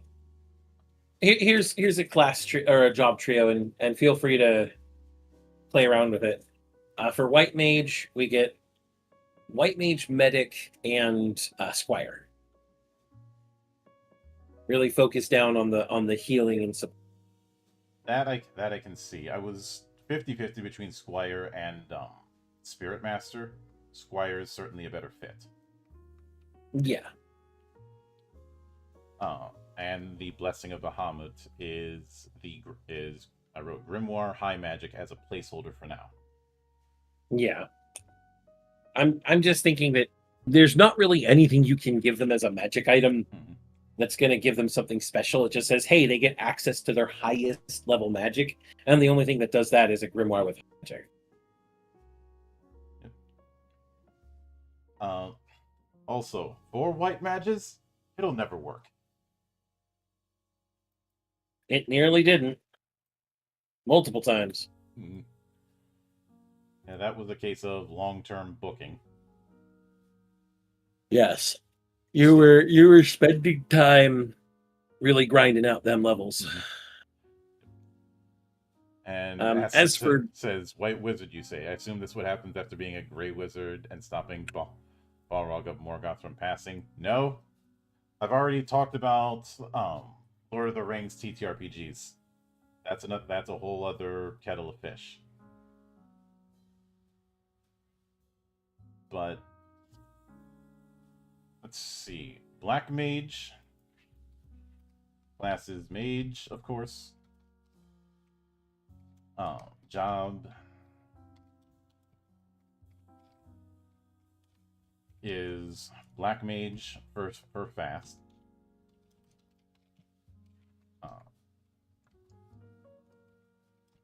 I'd say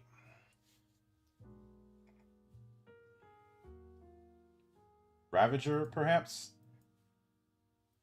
I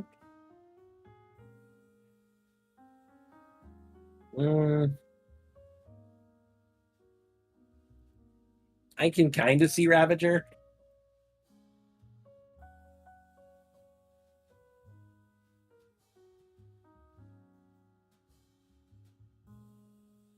The big thing with the black mage is being the magic damage guy. Yeah. Let's see, Ravager, and they do have some buffing effects, so I think this is the one we give the Spirit Master. I guess we could see that. Mhm. So It's hard to design for black mage other than, hey, black magic. yeah, this is a consequence of the original jobs being very, very simple. Yep. I cast big damagey things. Mm-hmm. And that's why I say that even though FF1 had the job system, it wasn't developed into what we know it as until 3. Yes. Where you had jobs that were a little bit further removed from D&D style jobs. Mm-hmm. But we already talked about Grimoire High Magic for them, so then we have the weird one, the Red Mage. Oh no, the red mage is easy mode. I'm not kidding. It's Should we go It's with gonna be- Adept or Mage again? it's gonna be an adept. Since they are the jack of all trades. Yep. It's Oh. gonna be the adept. And you're gonna think me a little crazy for this one, Monk. Stop right But there. it's gonna be Huh? Stop right there.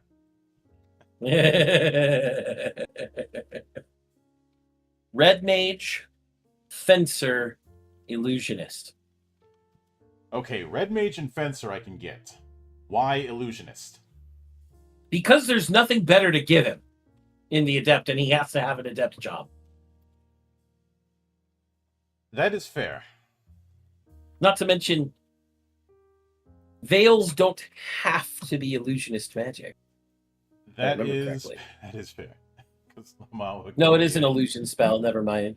Yep. It says it specifies an illusion spell. Yeah. But still, my point is, Mhm. there really is not anything else to give Red Mage, unless we wanted to stay inside Mage and not Adept. In which case, you'd go Red Mage, Fencer, and I would throw in Cosmic Mage. Or Yeah, they get a few more high tier spells that let them do more support yeah, when they become a red wizard. And they also get and more importantly, they get Blizzaga, Scourge, Teleport, and Thundaga. yep. As well as Exit, Invisra, Life, Null Death, Protera, and Vox.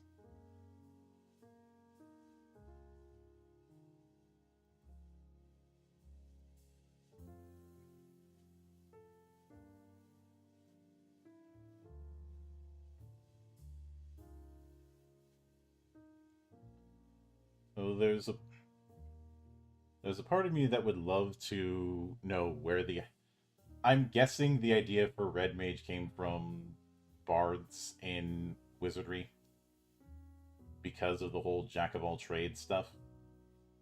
Could be. But let's not forget that Red Mage would be the most likely to play our game.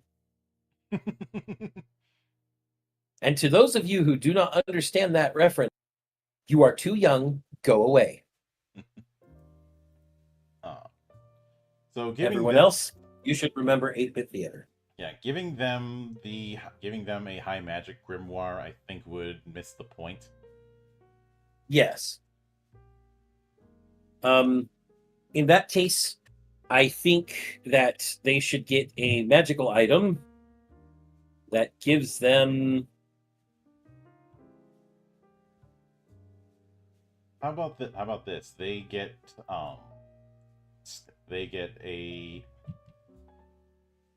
the grimoire feature from Scholar. That's a good one. I like that.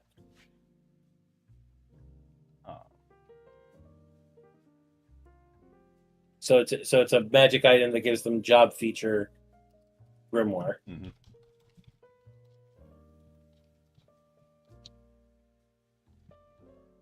Since I mean, we could always be really funny and give them a magic item that gives them recall spell 1, 2, and Eldritch Recall for funsies and hilarity. But I think that's save that that's- for a few weeks when we do FF4, because Tella is getting that. There's no argument about that. I mean, Tella's just going to get Sage. Mm-hmm.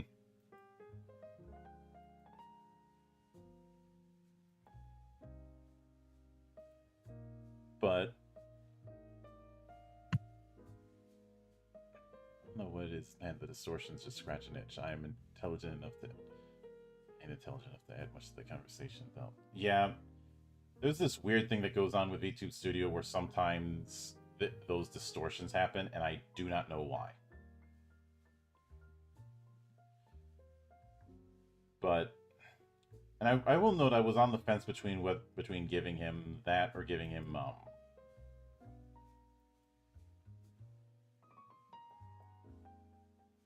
Umbra, and giving him giving Red Mage the astral and umbral patterns. But that covers the party, and when it comes to feats, that's something I can handle myself. Mhm. Because now that we have a theme, even if we did have to stretch things a little bit.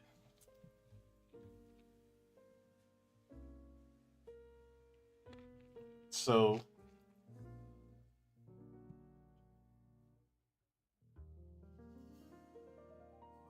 spellcasting is working in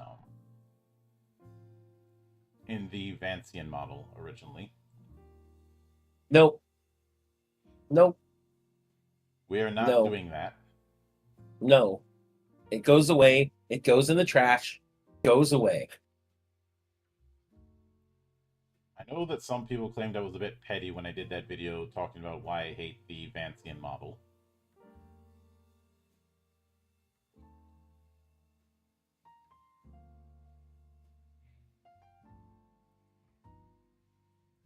So let me see. Magic. So the hit determination formula, I'm not interested in that.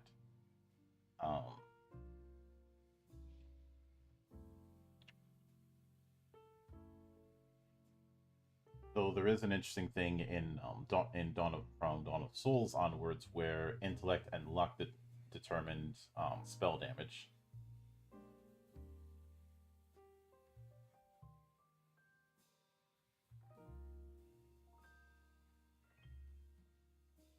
But what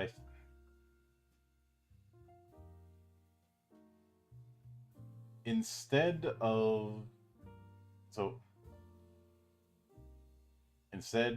it is doing the spell slot thing. Originally they had it that spells are organized into tiers. You can learn up to 3 spells in each tier.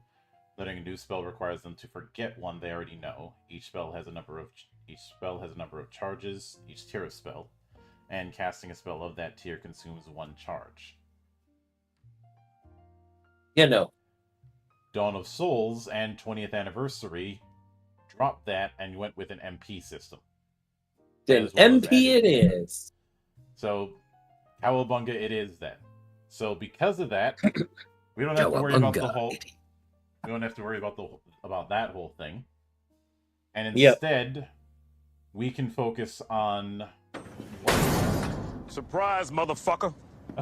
Hello, hey there, Sig. Thank you for the raid. Hope Dragon's Crown was nice and you enjoyed your wholesome elf content. Yes, wholesome elf content. Right. He made the joke first, not me. That's why I said. Yep. Right. Wholesome elf content. Yep. Said mission accomplished. And I see Hydra. welcome to the shit show. We are just going over how we would be adapting FF1 into our system. Honestly, Yeah. so far the hardest part we've had is trying to adapt the original six jobs into our system. He goes, it was complete wholesome. You shush. Wholesome. Mm-hmm. Okay. Sorceress and Amazon say otherwise. Yeah. So I think that obviously going with the full range of spells from our game is not going to be feasible because we're only concerned with black and white magic. Yep. The calculations on how damage and attacks work in the video game, we don't care about that. That is not going to be interesting to us. So it is more going to be about what spells we allow. So I'm going to list off the spells as they are in the original game, and you can tell me what the equivalent would be, or if we should skip it. All right. Okay. So we'll start with black magic. Fire is obvious.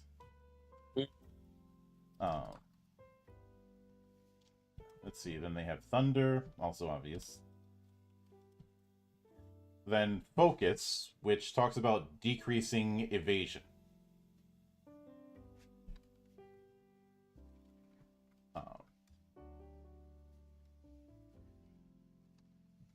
Are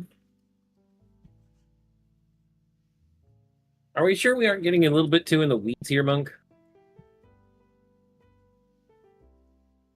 I'm taking our usual shotgun approach of fire it, and then narrow it down.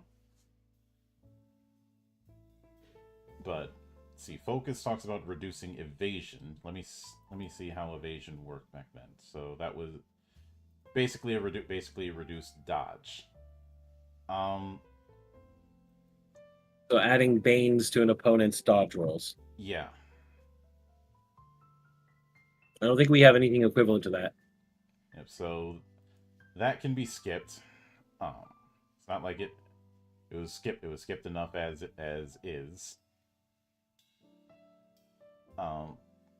Let's see. Sleep. I do think we have that. You know, just inflicting sleep.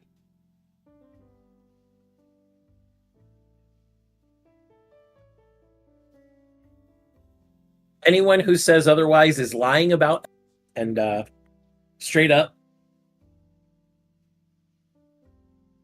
For those of you not in the chat, I said elf is not wholesome. That Zetai Ryoiki tells you she's a freak.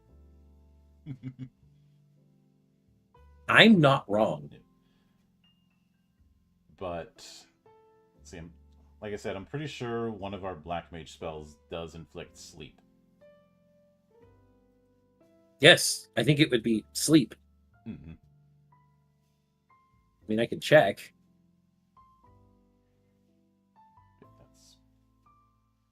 Spell casting, black magic. Actually, I think a lot of our black magic spells were more focused on elemental damage. Mm-hmm.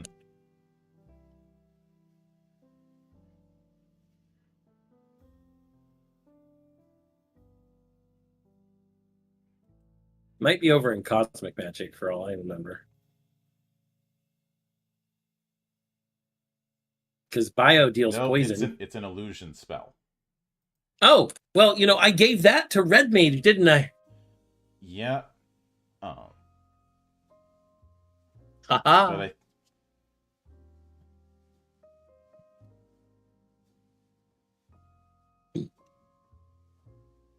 So because of that,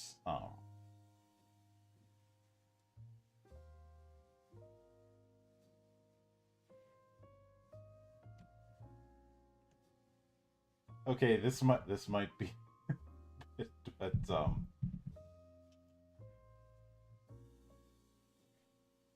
how would you feel about red mage instead of getting illusionist? getting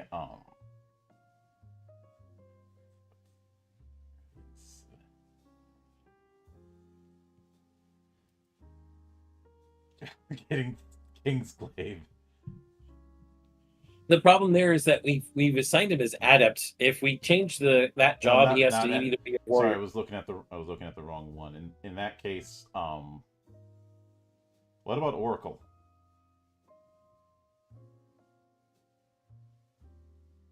I was thinking Oracle or maybe. Nope. If we're gonna do the Jack of all trades thing, it's got to be Magic Knight. Let's do Magic Knight then. Magic Knight feels better. Yep.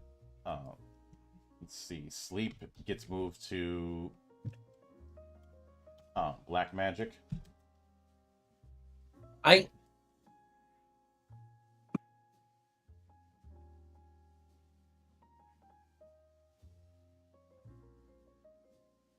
Honestly, a lot of this minutiae is probably not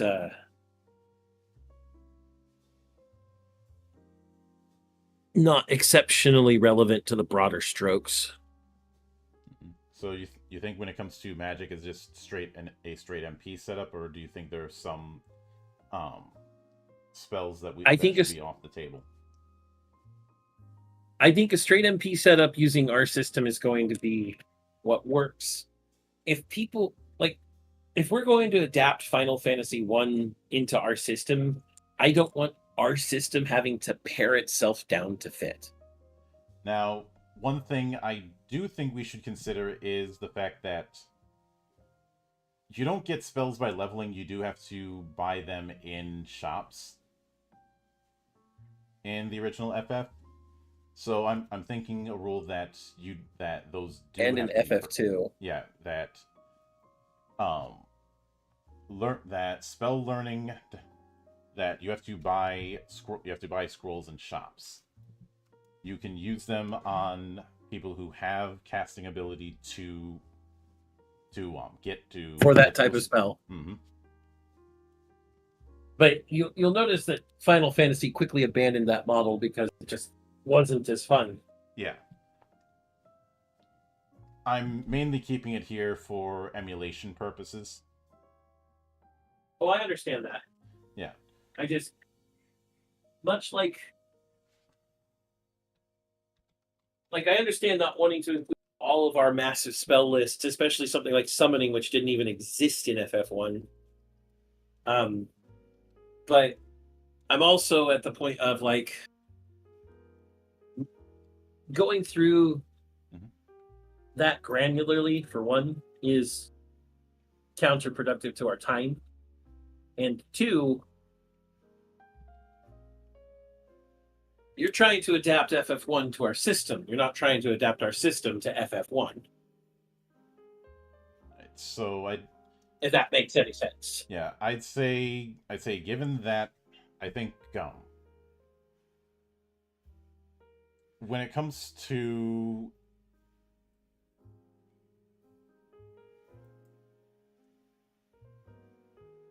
because we have it that Knight and Ninja get access to black magic.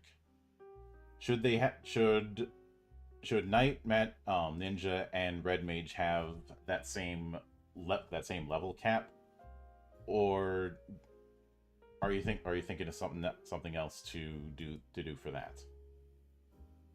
I think that Knight, who gets access to white magic, and Ninja, who gets access to black magic, should get access to white and black magic only up to 4th circle. Whereas Red Mage should get up to 6th, if we're going to emulate at least that much. Yeah, because and then of course, go ahead.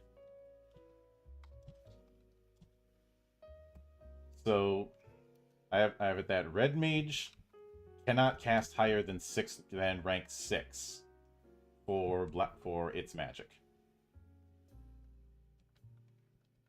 Yeah. for what did you have for ninja? Ninja gets black magic at rank 4, up to rank 4, and fighter and then knight gets white magic up to rank 4. Hmm. Instead of rank 3 like it was in the original for some reason. Well, also our rank system is a little different than theirs. Yeah. I was just thinking, take it from 7 circles down to 4 circles, just, make it feel like you're slightly over the halfway point. Mm-hmm. So, let's see. When it comes to equipment, we do have a few categories, and we can use these as our kind of guide, a set of example weapons for this setup, and then go. Some of the weapons that are in there are ones that are already accounted for with it when we did the big equipment list. Yep. So I'll take out the magic part that I had in the notes. So the weapon types that we have are daggers, swords, axes, hammers, katanas, and staves. We have all of those in our equipment list. Yep. So we have the basics. Yep. And much like when we talked to someone was like, how do I create a diamond dagger? Well, don't do it the way that you can't really do it the way that you're wanting to do it in our system, since weapon damage dice scale with level. Mm-hmm. Instead, if you're going to create specialized weapons and armor, specialization is going to be their tags and their enchantments. Yeah. There are... So when it comes to daggers, they tend to be the highest stat that they have is accuracy. Mm-hmm. Let's see. When it comes to swords, the highest stat that they tend to have is, well, attack. But I think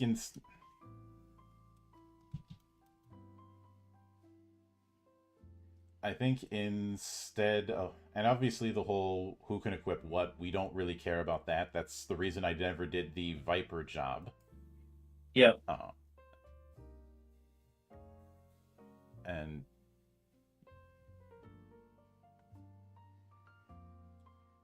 And hey there, Edwin. Welcome to the party. But let's see, what did we have for the base? Let me see what we had for the baseline for dagger.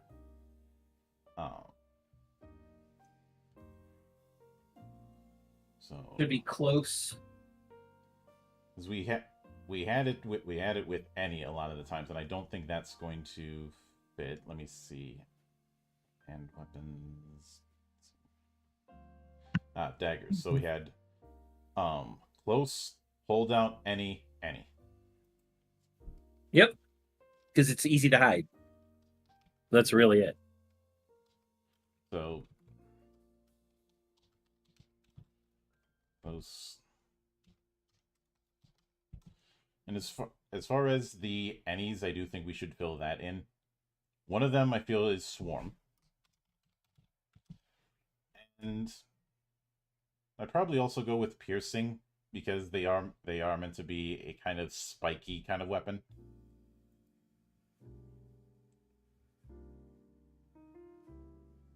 Okay. Let's see, I think either piercing or let me see.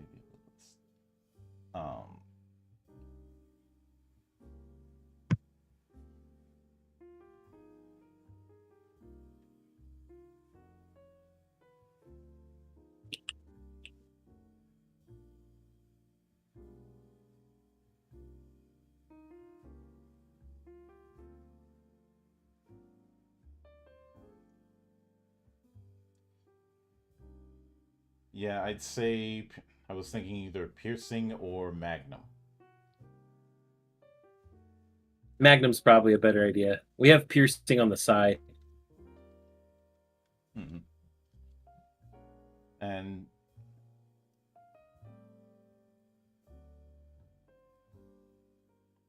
so let's see. With swords,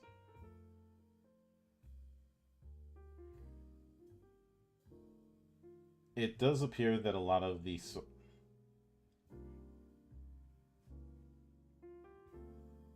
there's not really any notes about handedness when it comes to swords. Okay.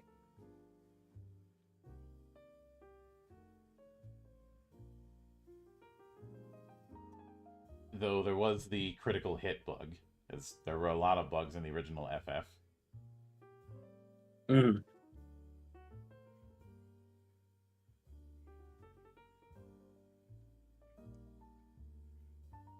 But let me see what I had for sword.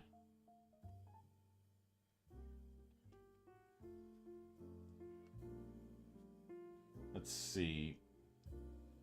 Dueling, traumatizing, any.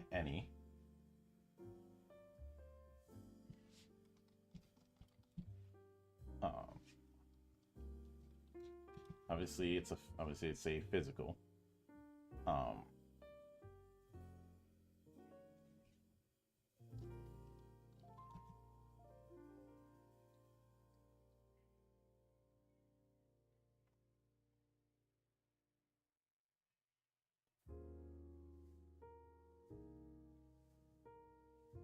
I'd say Guardian.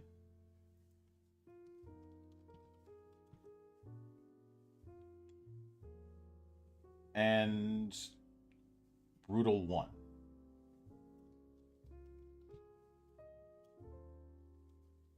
For swords. I like swords.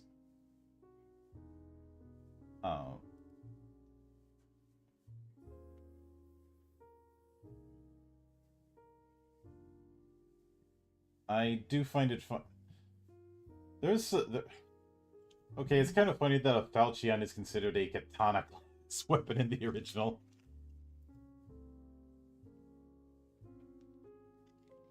Like scimitar and falchion are considered katana type weapons.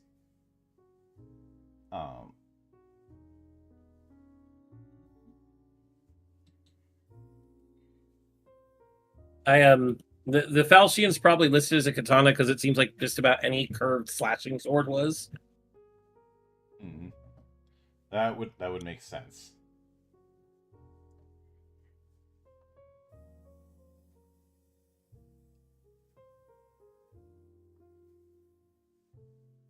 So I would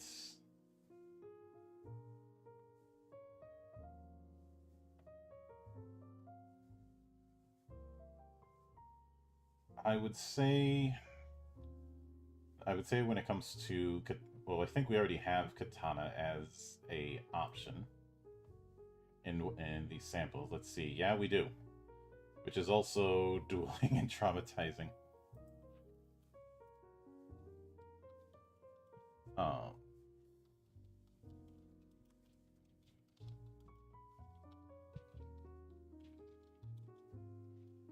But as far as the other two for katana, You mean the Sasuke's blade and Masamune? for the tags for katana, I'm thinking instead of going with Guardian, I think just Brutal 2. Okay. So let's see when it comes. So with nunchaku, They're flails. Yep, they are. They are flails, and we already have them under flexible weapons. Yep. close hook to any. Mm-hmm. So I'd say swarm. Yeah. Since they're so hard to track properly. Let's see. Hooked, swarm. Which then turns them from a nunchuck into a 3-section staff with close range version. Other tag. Piercing. Let me see.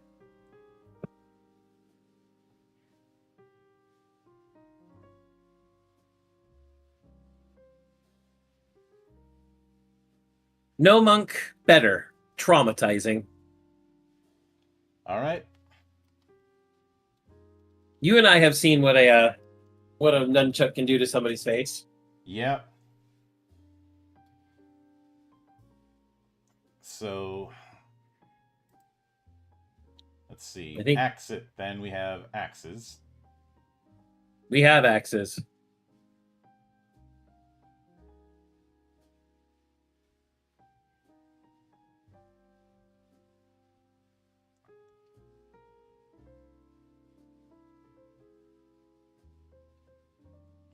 So let's see. What did we have for axes?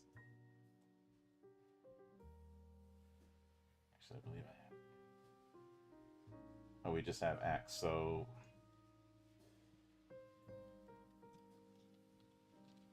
physical, dueling, brutal. Do we just go full brutal, or do you think there are other ones we can put in?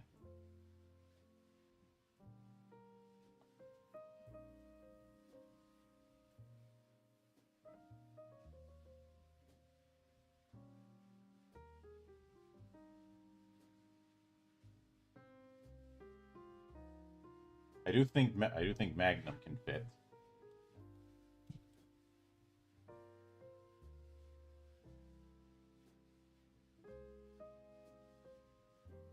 And maybe Throne, maybe? Say that again, you cut out. Maybe. So I'm thinking Magnum and maybe Throne? For the axe? Yeah. Okay.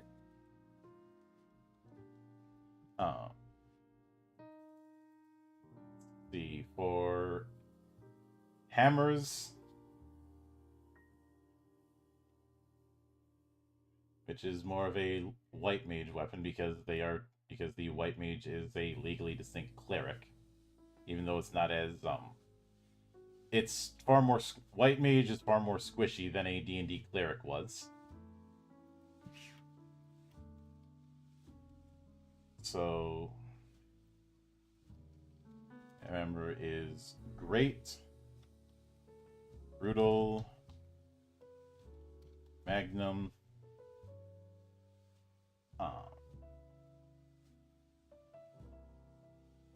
I think we should go with Bane Undead.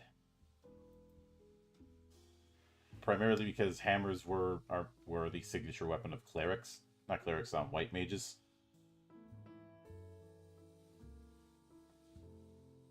What do you think? I'm sorry, I blanked. Say that again. I'm thinking for the third tag we go with Bane Undead. For staves? Yeah, I can see that. No, for hammers. Oh, for hammers. Oh, yeah, because the white mages use the hammers. That's right. Okay, yeah. I can see that. Fuck you and your rotting skull, you skeleton fucks. Let's see. To that end, I think hammers should be arcane weapons.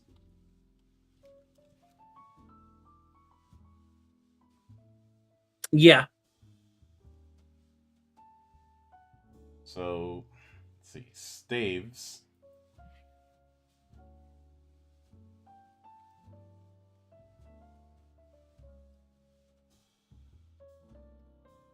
So just put that as staff. Arcane weapons, obviously. Let me see what we have for them. Yeah, put them as a reached weapon. Dueling and any.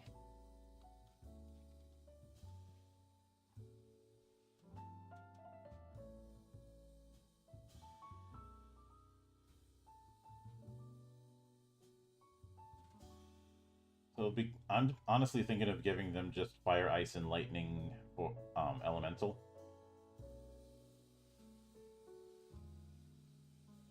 Which element? Fire, ice, lightning. On all of them? No, you're making staff. different broad types. Yeah. That's right. I was like, wait a minute.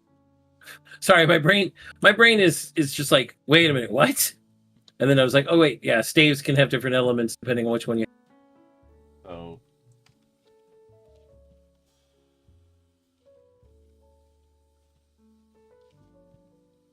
And those are kind of the big three elements for damage for the longest time. Yep.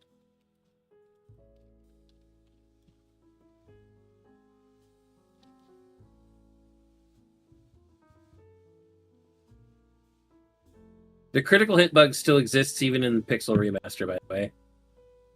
Of course it does, because people would probably cry foul if it didn't show up. Even though the critical hit value is their weapon index number instead of their actual critical hit value. That's dumb. That's dumb. I hate it and it's dumb, Monk. So, let it be what it's supposed to be. Yep. And that covers all of the weapons, and when it comes to the individual magic weapons, that's something I can handle on my own. Because none of them are all that complex on the matter. Mm-hmm. So what's the last step then?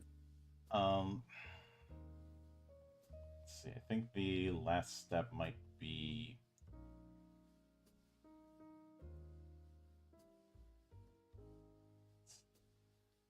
because honestly, if we're going to do some NPC creation, I think we should pick like 3 of the bosses and show how we built those. Because going through all of the fucking monsters in the game would be fucking ass. Some of them we already did. Yes, especially since we copied it directly from their stat block. Mm-hmm. I think we did all of the Fiends and Garland and Chaos. Didn't we? Yeah, there was Time to open my enemy field. There is a hidden morale stat that we could do as a house rule. I think that's forest for the trees at that point, Monk.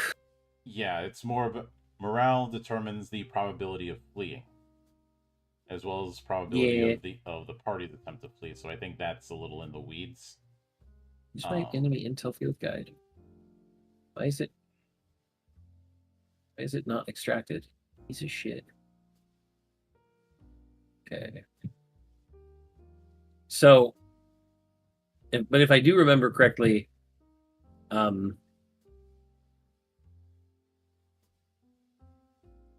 we did the 6 biggest bosses of the game. Garland, Chaos, and all 4 of the Fiends.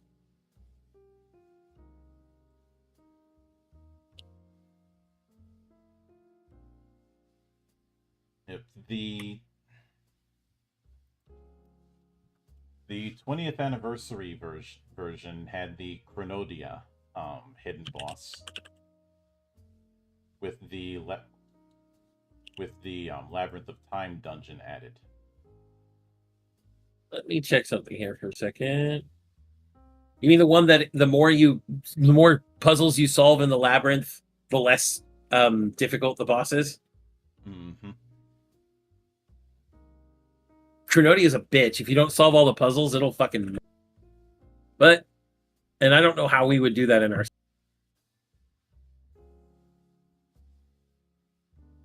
Let's see. when it comes to the random floor setup and the way it's done, I think this is something I would want to do on my own, because it is essentially a random generated dungeon approach.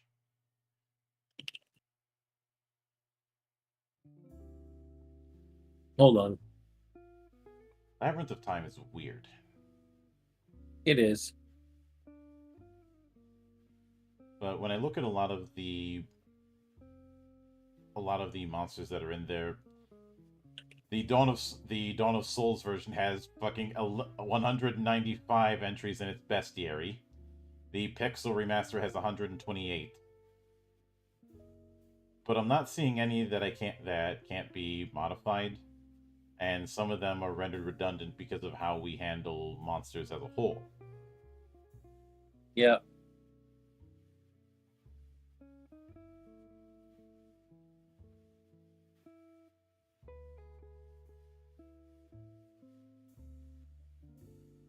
But I'm looking at all the what I'm looking for here. I'm looking at all the particular bosses of Final Fantasy 1, and I'll be honest, I'm not seeing anything we haven't covered except for maybe the quote unquote dragon zombie, which can just use the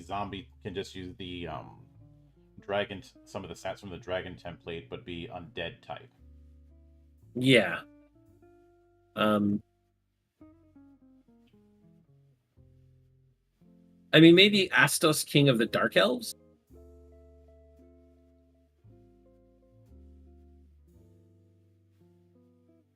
Oh, let's see. It's death, slow rot, dark, sleep, haste, fear, and thunder.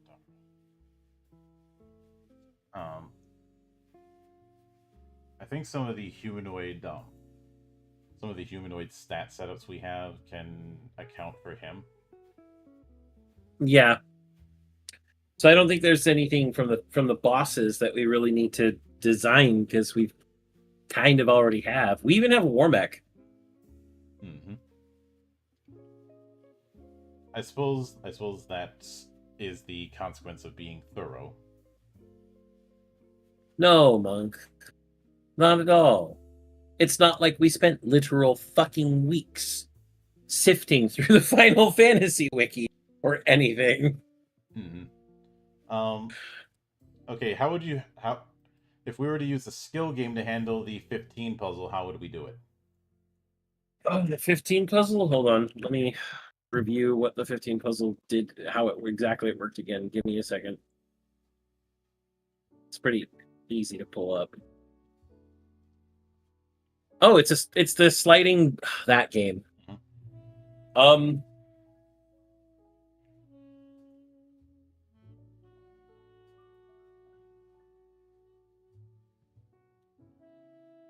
Um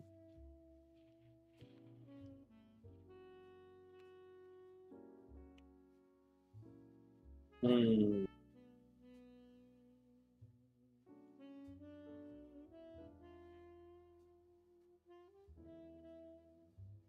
Let me go look at skill games for a second.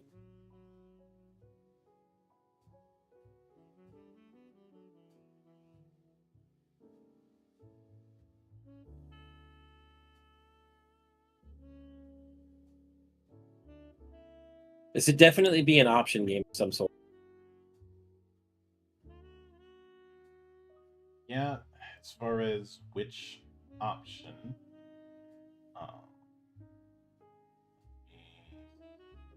our skill game. I think the exchange module. No, hold on, not the exchange module. Hold on, what am I looking for? Yes, exchange module. That's part of dueling. Yeah.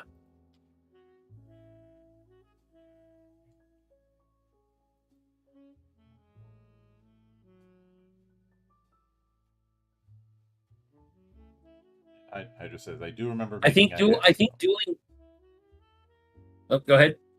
Hydra says, I do remember making a hammered in 3.x. Blunt does come in handy when you want to knock someone out rather than kill the target. True, and there's a certain line by one of the best creature characters in science fiction saying about how specific the Bible is about killing. Quite specific. It is somewhat fuzzy on the subject of kneecaps.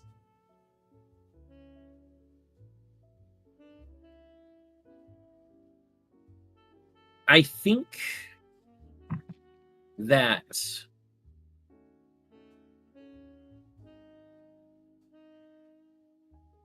the 15 puzzle doesn't really have any sort of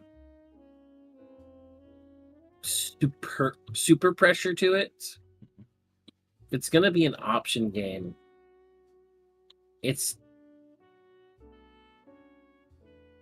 like, if I'm being 100% honest, if anyone was like, I want to play the 15 game from Final Fantasy 1, I would literally just pull out the physical version of the 15 block sliding puzzle I have in hand. Yeah, I had thought that maybe one of the actually I think I know one that might work, but it's in the Ultimania guide. I can pull that one up too. Card Duel. Actually, no, never mind. Card Duel focuses solely on, well, cards. And the problem, I think the reason the 15 game that isn't something that we can put mechanics into is, for one, mechanics involve a random chance, and puzzles are more... there is no real random chance. Yeah, there's no randomness when it comes to puzzles. That's kind of defeating the purpose. In fact, puzzles with RNG are a good way to piss people off. Looking at you, about half the adventure games I played in my life. Mm-hmm. Some of them don't have RNG, but they all have bullshit. There's a reason Mandalore calls it the Wheel of Madness. Yes. But I think with that in respect, Final Fantasy 1 being the first one also means it probably has the least material to adapt. Yeah. So I would say that we've probably exhausted what we can with it. Yeah, and when it comes... I only have a 2-page setup, so I'd like to shift back into the Party of Light, in a sense. And go into what sort of... I think we should I'm going to eventually write out a full chart that shows what they would get, what feats or the like they would get, but what feat categories should we go with for each member of the Party of Light? Well, when it comes to the warrior, he should obviously just get tons of combat feats. Like basic combat, melee combat, ranged combat, doesn't matter. He's a fighter, weapon master, dynamo. Yeah. Everything that is going to feed into that is what's going to...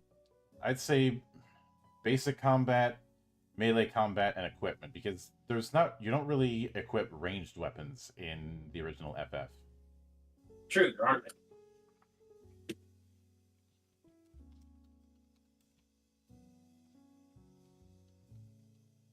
So I would say for the thief,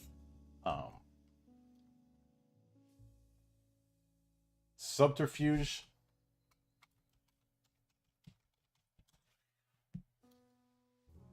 I'm not so sure about the subterfuge for the thief, because there's not a lot of like actual subterfuge play done with.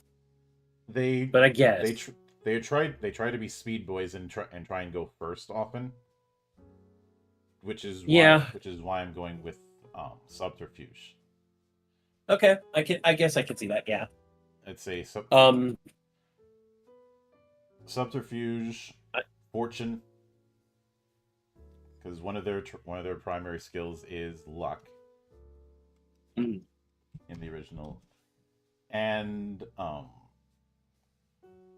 melee combat. Okay. What about the monk? I was going to say basic combat, melee combat, and what? So let me. Let's be honest. Most of the physical fighters are just going to get combat melee combat in a third. Yeah, I would say probably fortune. Environment? Yeah, environment is going to work a little bit better. Because it has things like tank busting and increased criticals and shit. Yeah, and the monk is very spiky in terms of its damage. Yep. I already know that literally all 3 of the casting classes all have to get spell casting. Yep. Say spell casting. Like that's just with the white mage, I do think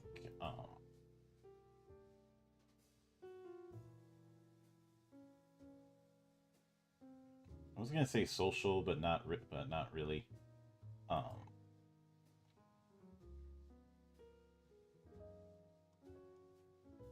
I'm thinking skill should go to the red mage. Oh yeah. In fact, I'd say red mage gets basic combat, but not melee. Okay. Skill, spell casting, and skill. Yeah. So, because you know, jack of all trades, master of none. I'd say for black and white mage,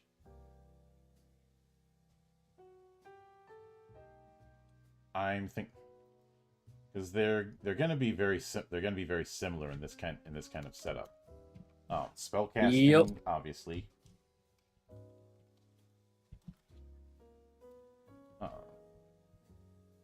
Whoops, that is not going where I wanted it to.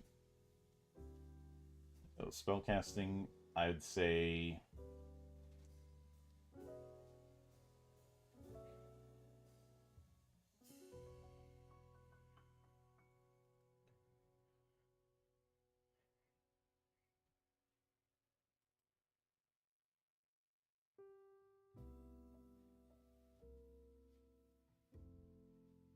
probably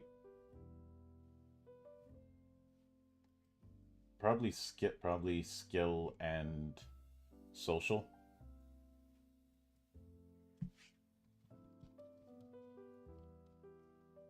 Okay. Actually, not social. Fortune. Okay.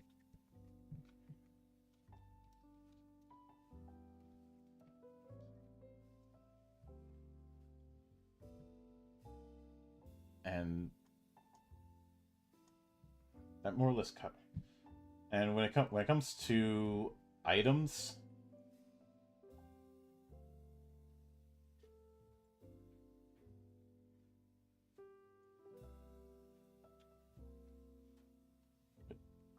I think anything that would be considered an item is something that we've already accounted for.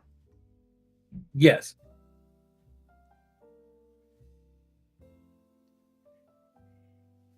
And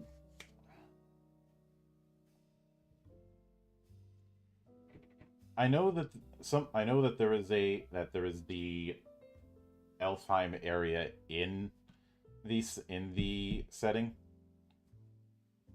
but I'm not sure if that's enough to warrant elves being a playable race, because the closest design to an elf of the original 6 is the thief.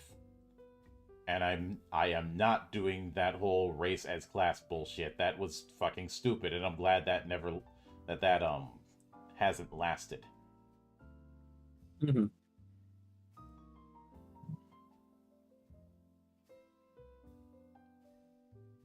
And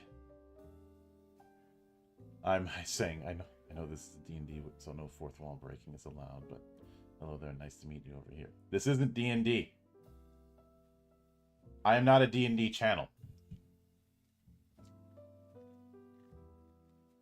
This is about converting FF1 to our Legend Edition system, which I do have a link to the itch page in the description on on my Twitch page. Oh. Though I have to appreciate the NES version of the original for having a gravestone that is Square taking shots at their rivals. There is a gravestone in Elfheim that says here lies Link in the original game. In the American version, it says here lies Erdrick. Mm-hmm.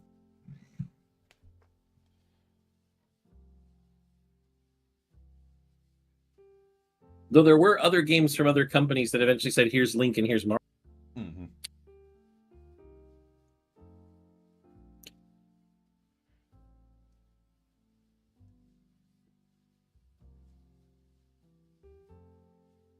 So I believe there was an airship in the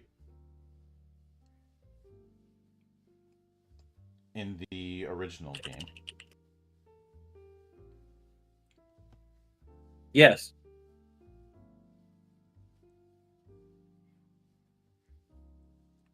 In fact, the airship is an example of why you should keep your game manual.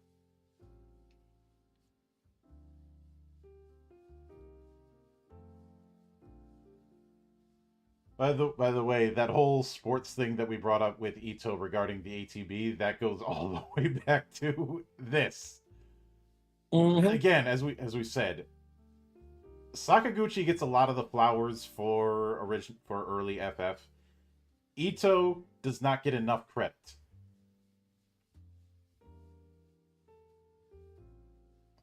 Like the sole reason, the big inspiration for him to do the whole parties lining up was American football.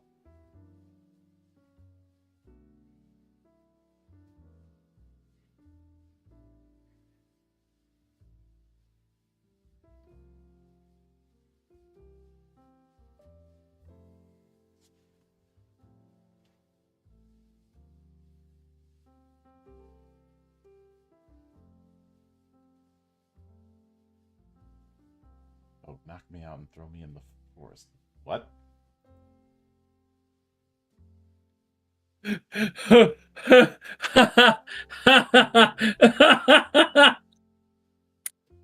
Neko apparently said, I'm not expecting to see that whole ass essay I wrote read out on stream, but I hope you guys got some chuckles from it.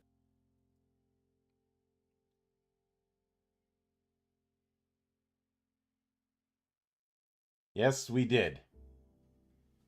But if you weren't expecting that, should have known better. Mm-hmm.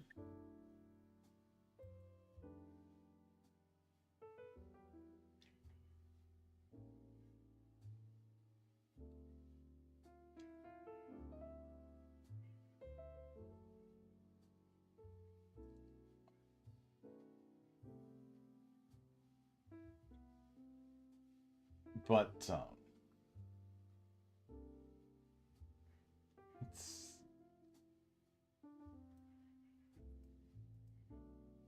let me see. Oh yeah,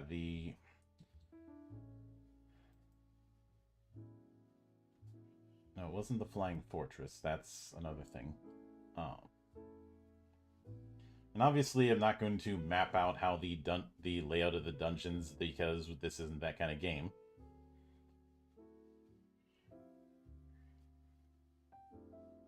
Something I'm probably going to do on my own is look at the dungeons and what potential hazards were there, as well as finding a way to make mimics nightmare fuel, because they were nightmare fuel in the original.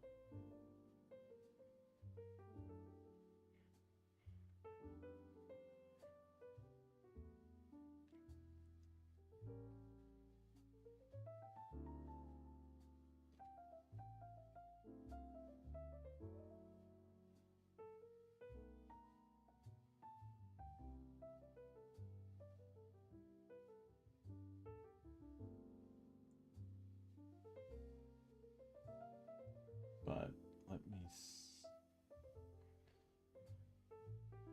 What I'm trying to dig up is So D&D is a fixed set of rules, and tabletop is more fluid creativity rules. Maybe D&D is just one TTRPG out of thousands upon thousands.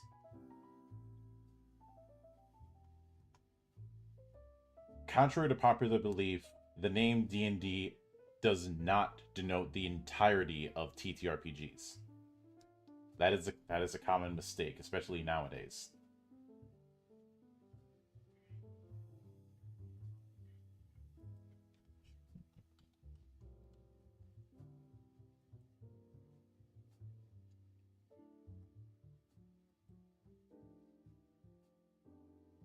Let's see, which airship was there in the original? That was the... It's just an airship that you get from the desert. Mm-hmm. I don't think I need to put any special our airship creation system with the airship in the original because it wasn't even given a name. Mm.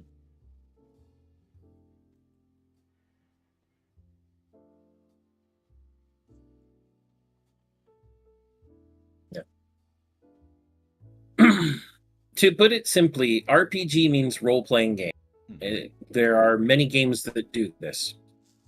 A tabletop RPG is a type of role-playing game that generally it was denoted as tabletop because you were at a table with other people playing this game, usually using pen, paper, and some sort of randomization engine, in many cases dice, to solve for things that had random chance. Dungeons and Dragons is the most known tabletop RPG in North America, but definitely not the whole world. The whole world most regions have their own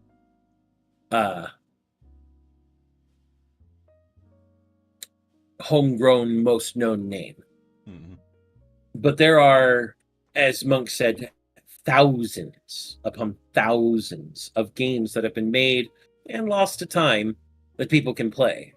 Each one's a different system. And if you're having trouble imagining this, think of it this way. Monopoly and Sorry are both board games, but they are not the same game.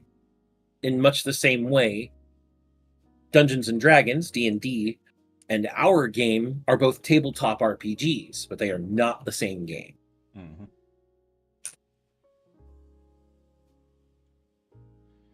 Each system is basically a different type of game to play. Yeah. And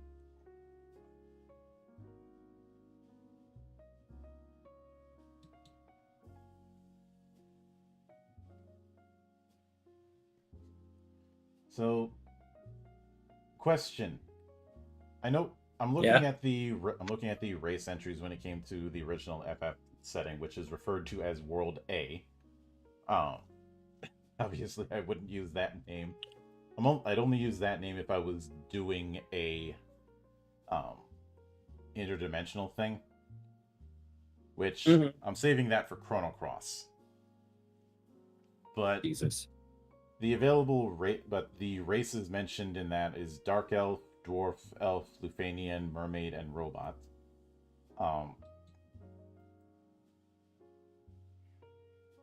And in my case, Monk, I don't see the player characters of Final Fantasy I being any of those besides, I think Lufanian is technically human. Yeah, it is.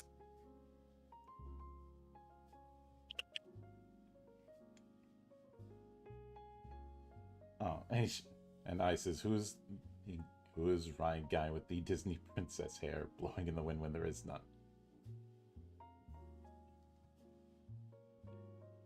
Are you talking about me?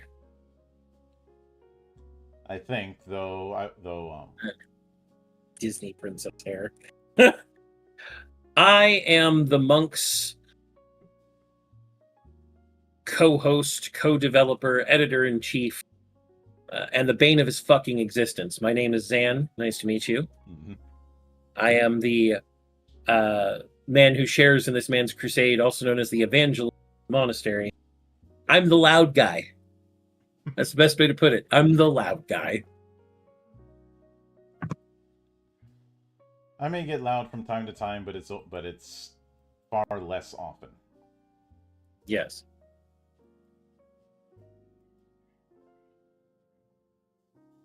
But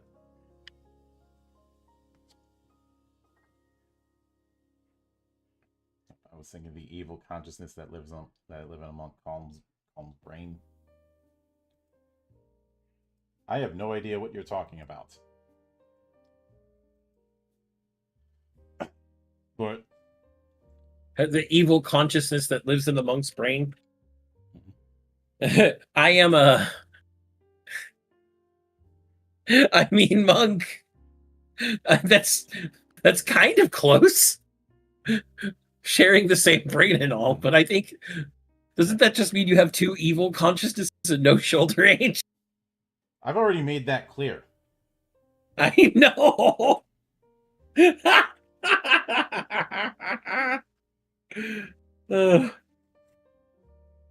But I think we're getting off track, Bug. Yeah. So when it comes to the remaining material, that is something that I can write on my own. Mhm. What we're doing here is more establishing the ground game, as it were.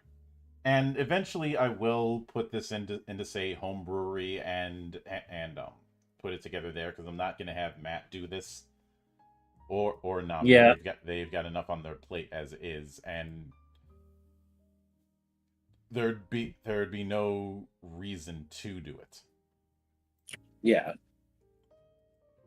So, and Mario says, I like how Risk and Monopoly are both strategy board games, but are vastly different. That's kind of Yes, the point absolutely. we're getting at. A lot of people have this idea of, and if it's a TTRPG, it probably plays like D&D, but that's not the case.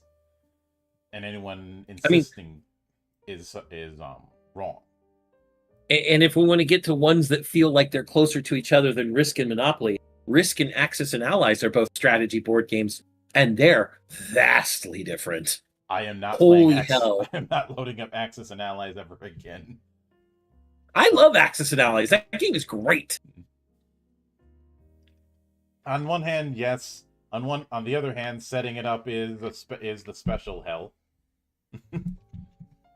Yes. When setting up a game takes you an hour, finishing it takes 9. Oh, wait, that's Warhammer as well.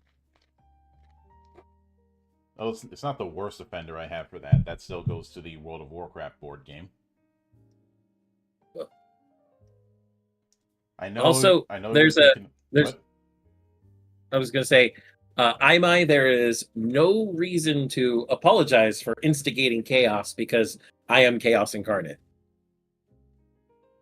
Mm-hmm.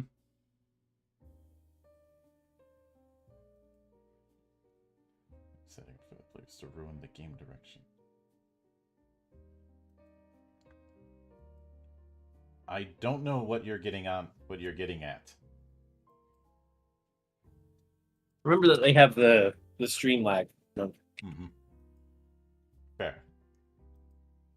Yeah, good old 7-second broadcast delay.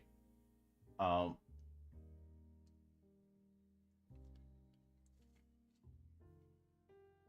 when it comes to how we would handle the dungeons, I think that's something I would leave up to the GM. The approach I'd take personally is, first off, listing what if we had Geomancer as one of the available job setups. I would probably list off what terrains this counts for. I think with a lot of the terrains, it's going to be pretty obvious.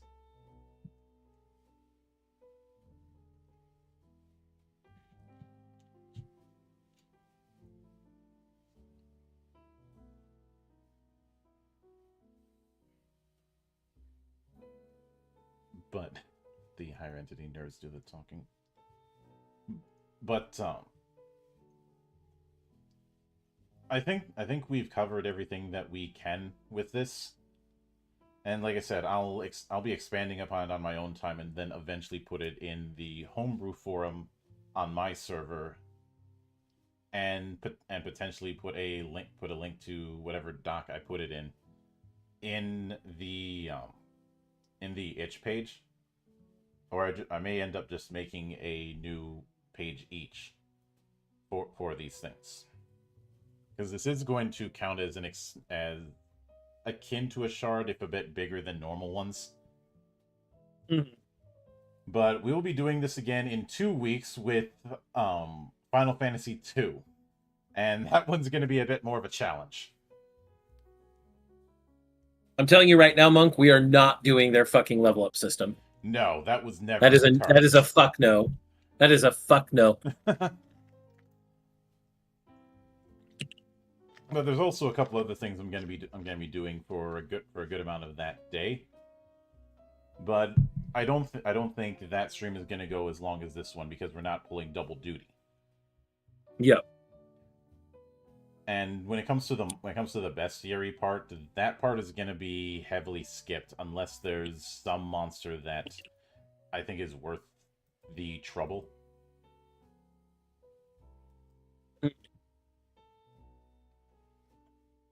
And I know one might say, why don't you go into consumables, or like, there's not any consumables in the original FF that we don't have accounted for.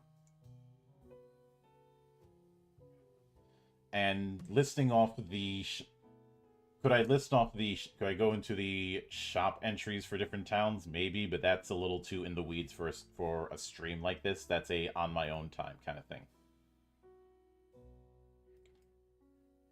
But that being said, next week tune in for another new project that I'm doing this month. We're alternating bi-weekly between these two things.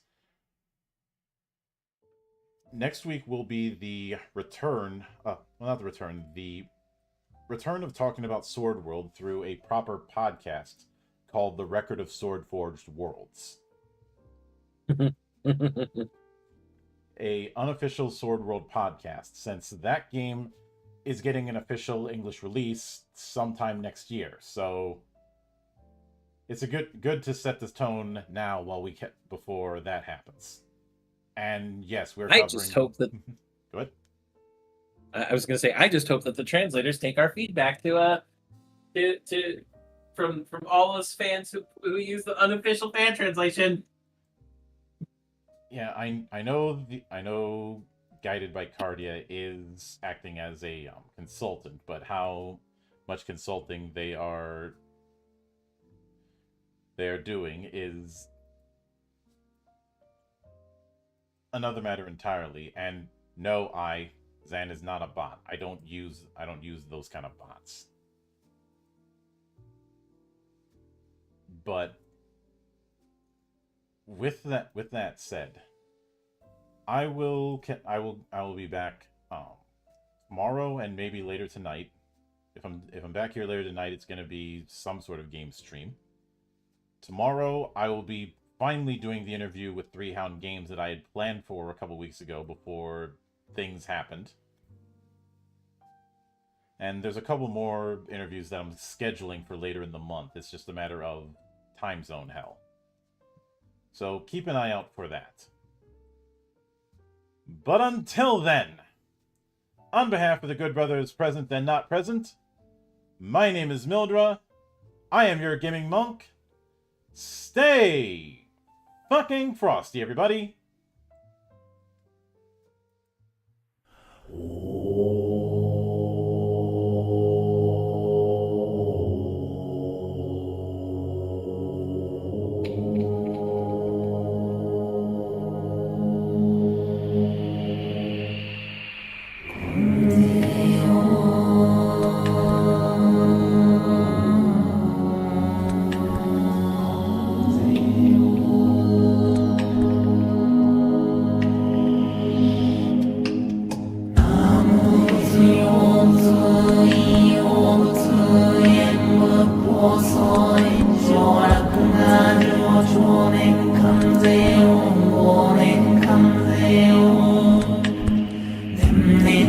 신기 내 우리